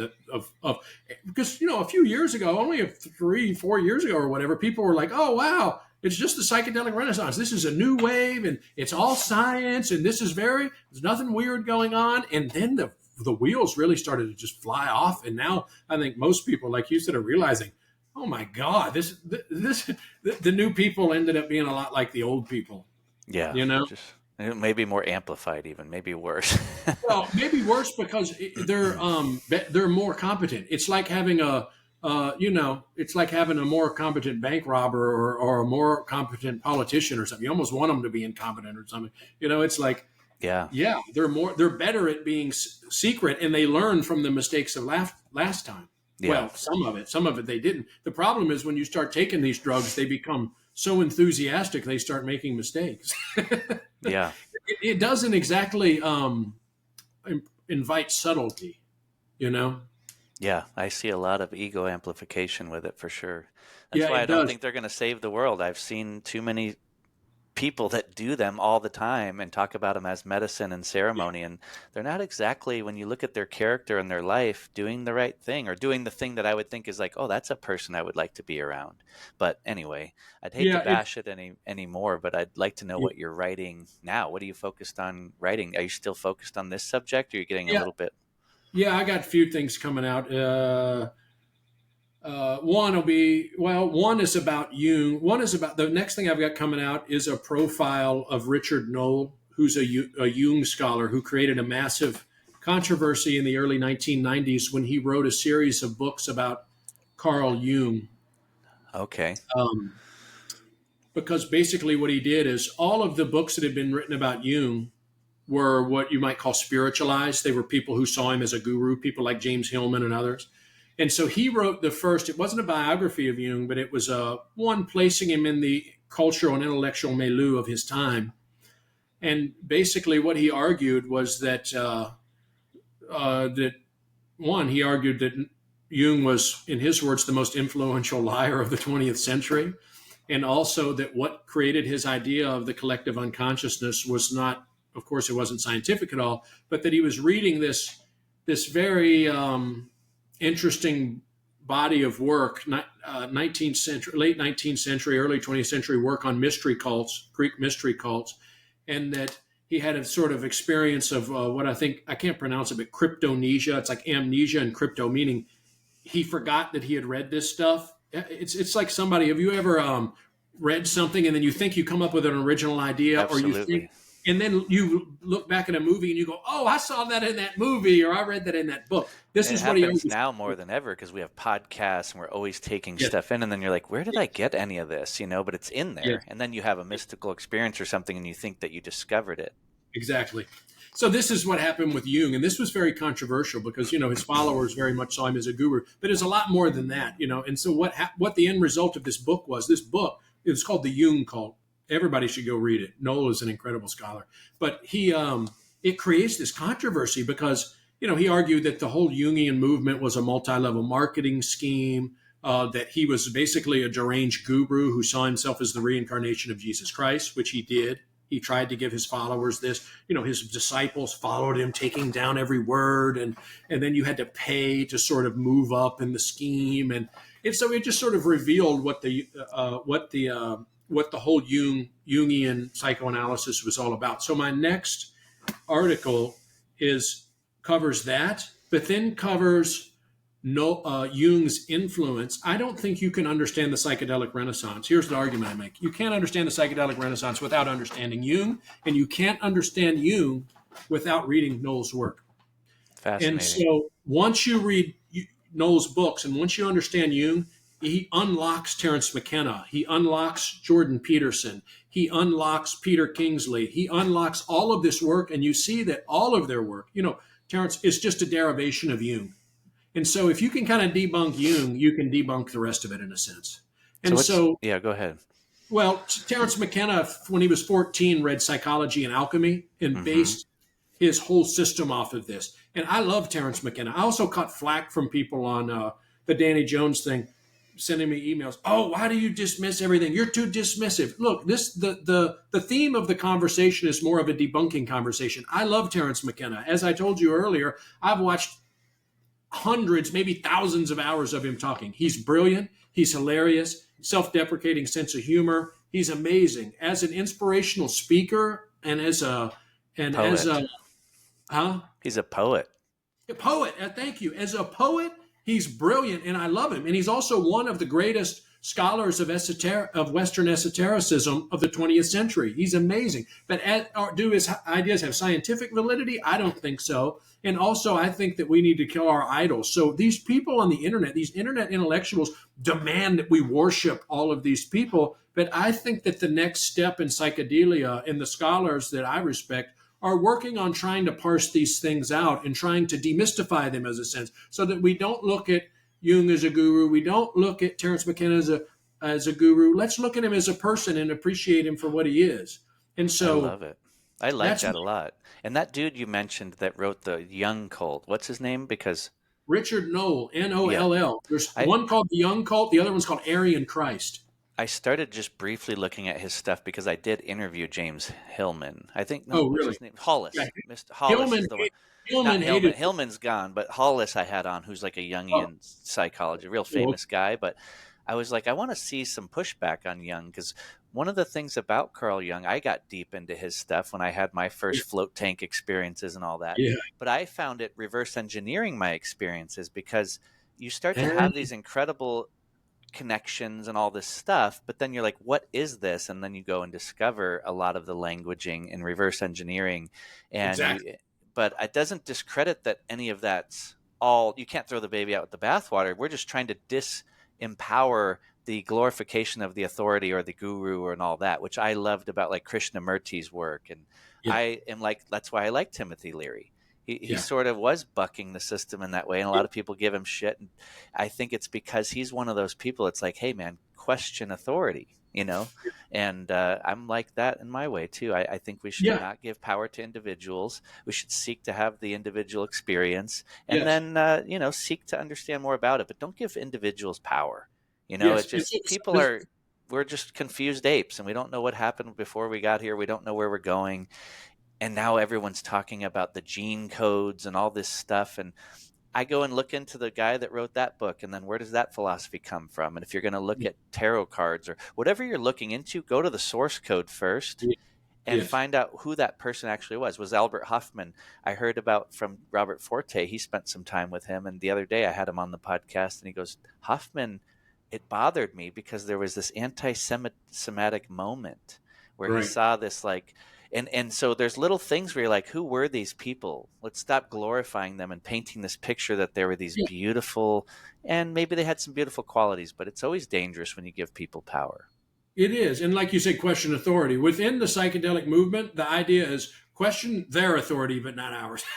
It's question authority. It became this Apple, Steve Jobs type slogan that they don't actually mean. Because you can see, like when I went on the Jones show, these people went absolutely hysterical that I said, maybe we should look into some of these people and question it. Because they fancy themselves independent thinkers. We're not brainwashed. They are. So when you start looking into their gurus, they lose their mind, because it's a way for lazy people to watch a few internet videos and then go, well, I'm an intellectual now because, see, I'm smarter than mainstream Christians. And like you said, your buddies at the fire department. These people end up more deluded than anybody. This internet intellectualism of these people with Jordan Peterson, all this. I mean, it's a bunch of nonsense. If you want to... Why read Jordan Peterson? It's just a bunch of rehash Jung and Eliot. And the thing about Jung and Eliot is they're fucking smart and incredible writers. I'm rereading Eliot's Shamanism book, which is fucking great. Dense, yeah. I don't understand why people can't simultaneously say, look, let's pick this apart and really look into it and see who was this person and see how he constructed it. What are the building blocks of if he built this? What are the flaws in it? But also we can appreciate it at the same time and love it for what it is. People seem to have a very hard time with it. And one reason is because what you said of let's go to the source code, let's go to the citations and look into it, that takes work. And the whole point is these people don't want to do any. They want to watch a video, and that's what conspiracies do. Look, I don't really want to think or look into anything, and I don't like nuance. How can I just read one stupid Graham Hancock book or watch one fucking video and then feel I'm smarter than everybody else, or I'm smarter than the people in the academy? I mean, there really is an element of the psychedelic movement. If you count all these Graham Hancock people and all, they're really anti-intellectual is what they are, and they're lazy. Well, yeah, it's interesting because I remember Jonathan Haidt wrote a book called The Righteous Mind, Hmm. and it's really good because it helps you to see that that's just a human condition, that It is. it's an evolved trait that served us in smaller groups at a certain time in history, but it Yeah, doesn't go away. And now we have this righteousness about everything. And so if you poke at people's belief systems, which Robert Anton Wilson called BS, it exactly. really creates an emotional response and people just cling to it. It's their identity. And Yes. so I think if we could use these tools for anything, if you were going to use a psychedelic, use it alone in nature if you have the balls for it, and Yeah. see what actually happens without giving it certain meaning. And you'll see that it's fascinating. It's like it's Exactly. just the idea that we can eat something that grows out of the earth and the creek becomes mystical and magic. It's so weird. You don't Yeah. have to add anything to it. It just makes things it makes you realize that nobody has a clue. We don't know anything. It should humble you, if anything, and it Yeah. should make you realize. And that humility and that experience in and of itself is healing, because you're like, geez, I was caught up in my own ego and my own thinking that I knew what Yeah. was going on. It's like, you don't have a freaking clue, and no does anyone else. So now I don't have to worry about following a guru or thinking that someone's going to lead me into, some Yes. way out of this mess. It's like, no, we're all a mess. This thing's going off the rails, and no one's going to lead you out of this mess. It's a messy, weird situation that we're in, and sometimes psychedelics are useful for amping that up and showing you that this whole thing is crazy. You know? Yes. Yeah. At its best, it's a sobering. I used to say, right after I did that study, I used to say the psychedelic experience is a sobering experience. And it seems like a contradiction, but I think at its best, that's what it is, a sobering experience to where you do examine your own self narratives. It can be humiliating. I think the cure, that's why it's so hard to put into a medical context. The cure is basically being humiliated.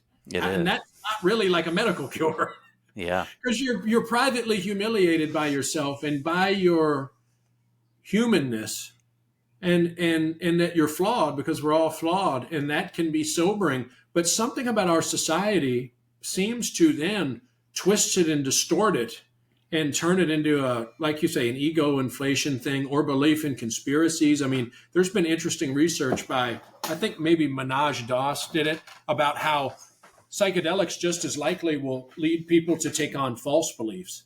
Oh, And you really absolutely. see that in the psychedelic, with the psychedelic literature and the psychedelic movement. It's the whole literature is tinged with conspiracy thinking, all of it.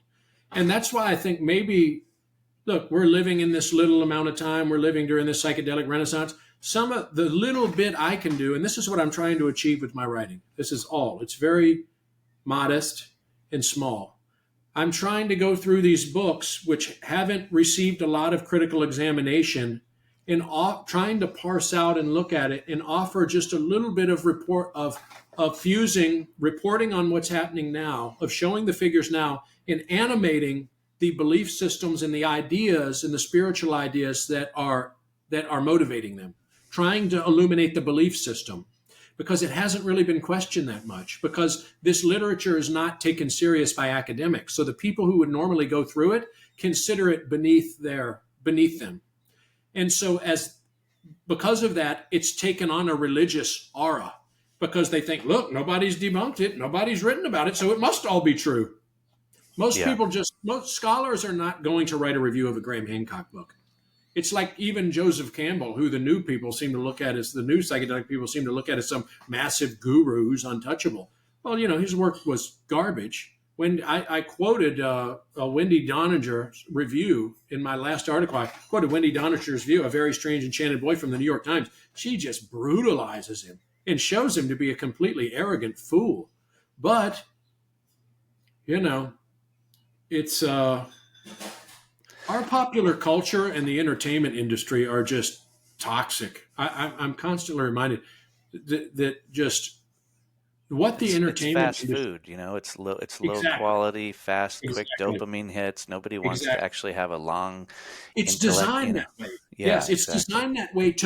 Graham Hancock's work is designed to give you the feeling of a revelation, like a meth, like a fast food. It's designed to give you that, oh, look, when you put this with that, do you see they're hiding something? There's a secret. And it produces the feeling of a revelation or epiphany. So you can see why people love the literature. It's brilliantly designed to connect things in a very vague way that produces in the reader this feeling that they're now in possession of secret knowledge. And when you amplify that with psychedelics, it creates a bunch of morons, I think. Yeah, it's interesting. But that's the way I liked Graham's work initially because it helped me to just open the doorway that maybe we don't know a lot about our history and that it's much different than we think. So I think it serves a role in that regard. But then I've had Ed Barnhart on who disagrees with him, but he studies it and has whole different perspectives and thinks that his theories are off. But it at least gets people curious, hopefully. But the average person, I think, just like the Solomon Asch experiment showed, is we trust authority. 90% of people are suggestible and they aren't going to question authority. And so when you amplify that with psychedelics are non-specific amplifiers, but they're also incredibly suggestible. And so you get people into this trance state. It's hypnosis.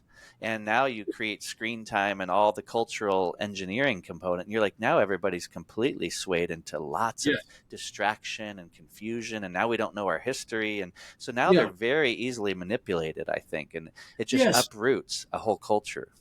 Yeah, and the thing about Graham Hancock's work is I hate to pick on him, but what he's doing is nefarious in the sense of it's good to say question authority. It's good to say what are the biases of academics and what do they don't know. But it starts to become a shtick and it starts to become dishonest whenever it's just trying to breed suspicion and fear amongst academia. A bunch of people who the whole literature are people arguing with each other. He makes it look like it's a religious authority. It's not at all.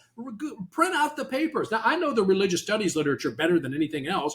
We'll print it out. It's just a bunch of people arguing, informed people arguing with one another. But he presents it in this very dishonest way, is that it's this church board and they're telling you better believe this and nobody can question us. That is a dishonest caricature and he knows it. And that's what he needs to be held accountable for. Not that he writes books that are for, he writes books that I think are good for people from teenage years till about 20. Like you say, it can open a door that says, oh, there's this interesting thing called Gnosticism. There's all these interesting anomalies and coincidences. But, he has a vast literature. I've read a few of his books and I've got one on the table that's just so stupid. Like whenever I was 15 or 16, I liked stuff like that. Like I read his book Supernatural when I was probably 20. And I definitely thought, man, this is cool. It introduced me to different aspects of psychedelic culture that I didn't know. But then I think what he's become to keep the grift going is, again, I just think he offers I saw in that Rogan debate with Dibble, he's just being dishonest. And then when he lost the debate so badly looked like a charlatan who's ripping off his audience and just trying to keep the grift going, that he responded to it, and Joe Rogan responded to that in a very dishonest way that I think showed they don't have very much integrity. Just take the L, man. Just say, I lost. You don't know the basics of archaeology. He took you to school for 3 hours. Everybody saw it. It's on the internet. You can watch it. It doesn't mean that he's right about everything. Why are people convinced that someone has to be this unquestionable authority? There is no unquestionable authority. It's not academia. It's not the church. But they've become convinced of all these half-baked ideas that it's taken on the form of another religion. I like to look at Hancock and other people in any form of writing or speaking, McKenna, like you talked about, Carl Jung. I look at it as art and as people with their creative expression to some degree, but I'd never give it authority anymore, especially after having gone through, like what you're talking about, going through and seeing that people are people. They're confused and we're all going to die, and most people are terrified of death. And at the end of the day, we have to invent something that helps us to mitigate that response, even if it's subconscious. So it drives us. Like The Denial of Death is one of my favorite books because it talks about how death is at the core of all of these things that you're talking about. And we want to mitigate the pain that we're all going to die. We're all going to go through pain. We're going to lose everyone around us. And so we're always seeking this interesting, and it creates a lot of different behavior. And it's beautiful at the same time, too. It creates a lot of incredible things that we create as art, So I don't like to just completely trash Hancock because I don't know the guy, but I do like that he exists, I just don't want to go and suck down all the Kool-Aid and think that he's got the answers.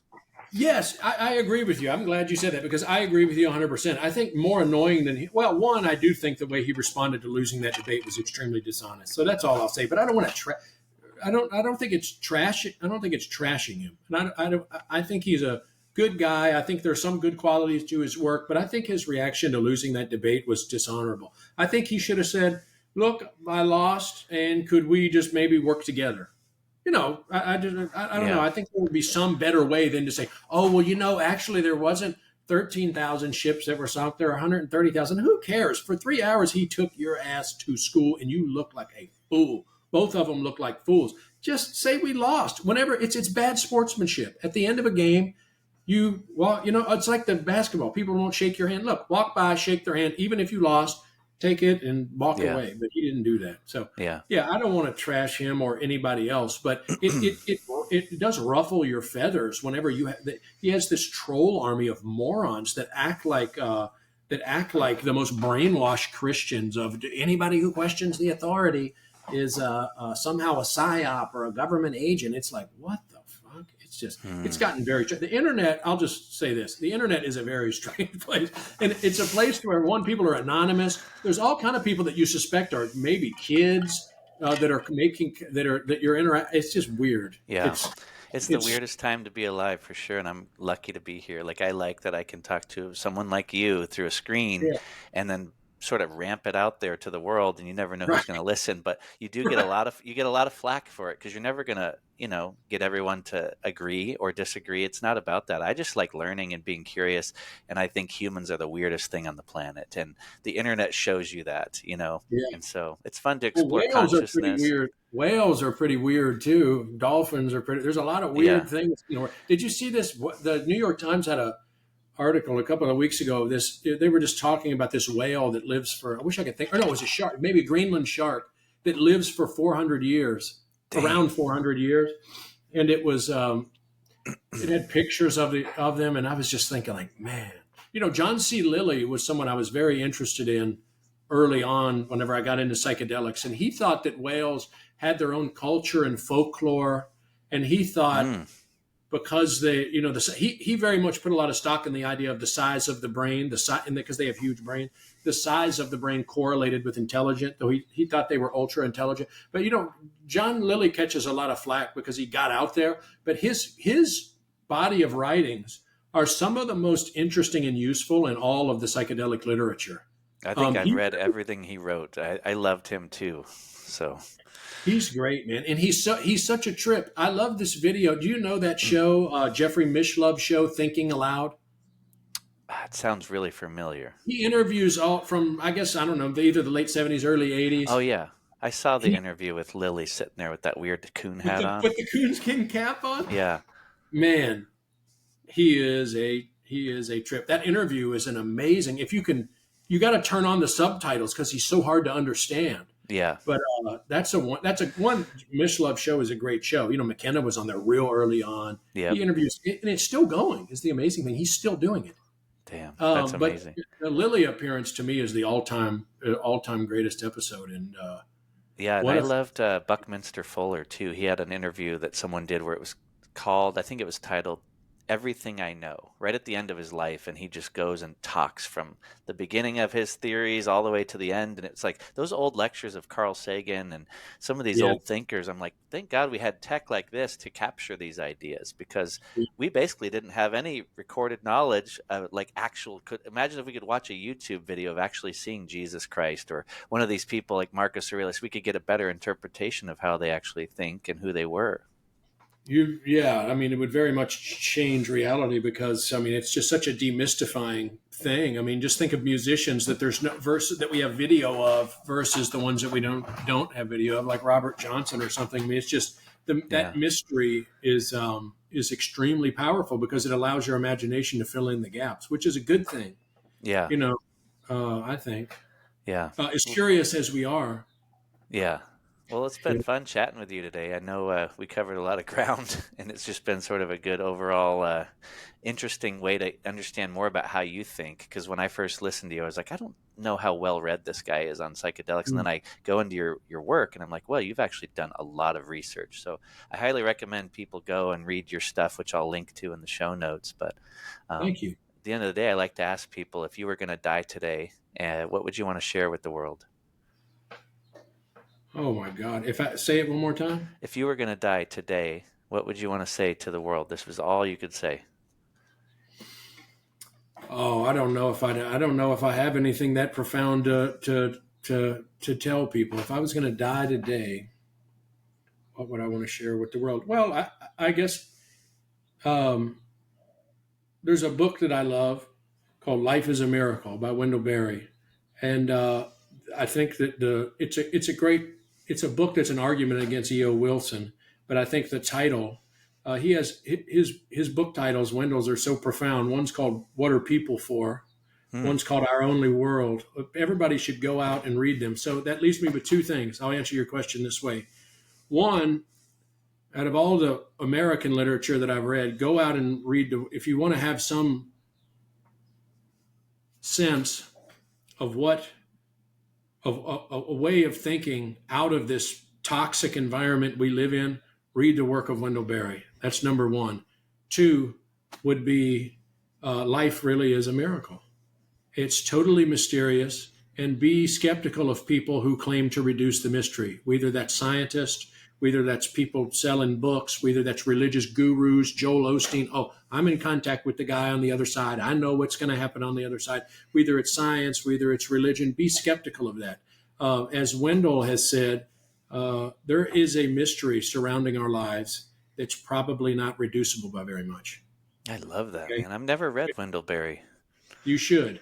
So there's a mystery surrounding our lives. This is what Wendell says. There's a mystery surrounding our lives that's probably not reducible by very much. And so the question of how to act in ignorance is paramount. I love that. Okay.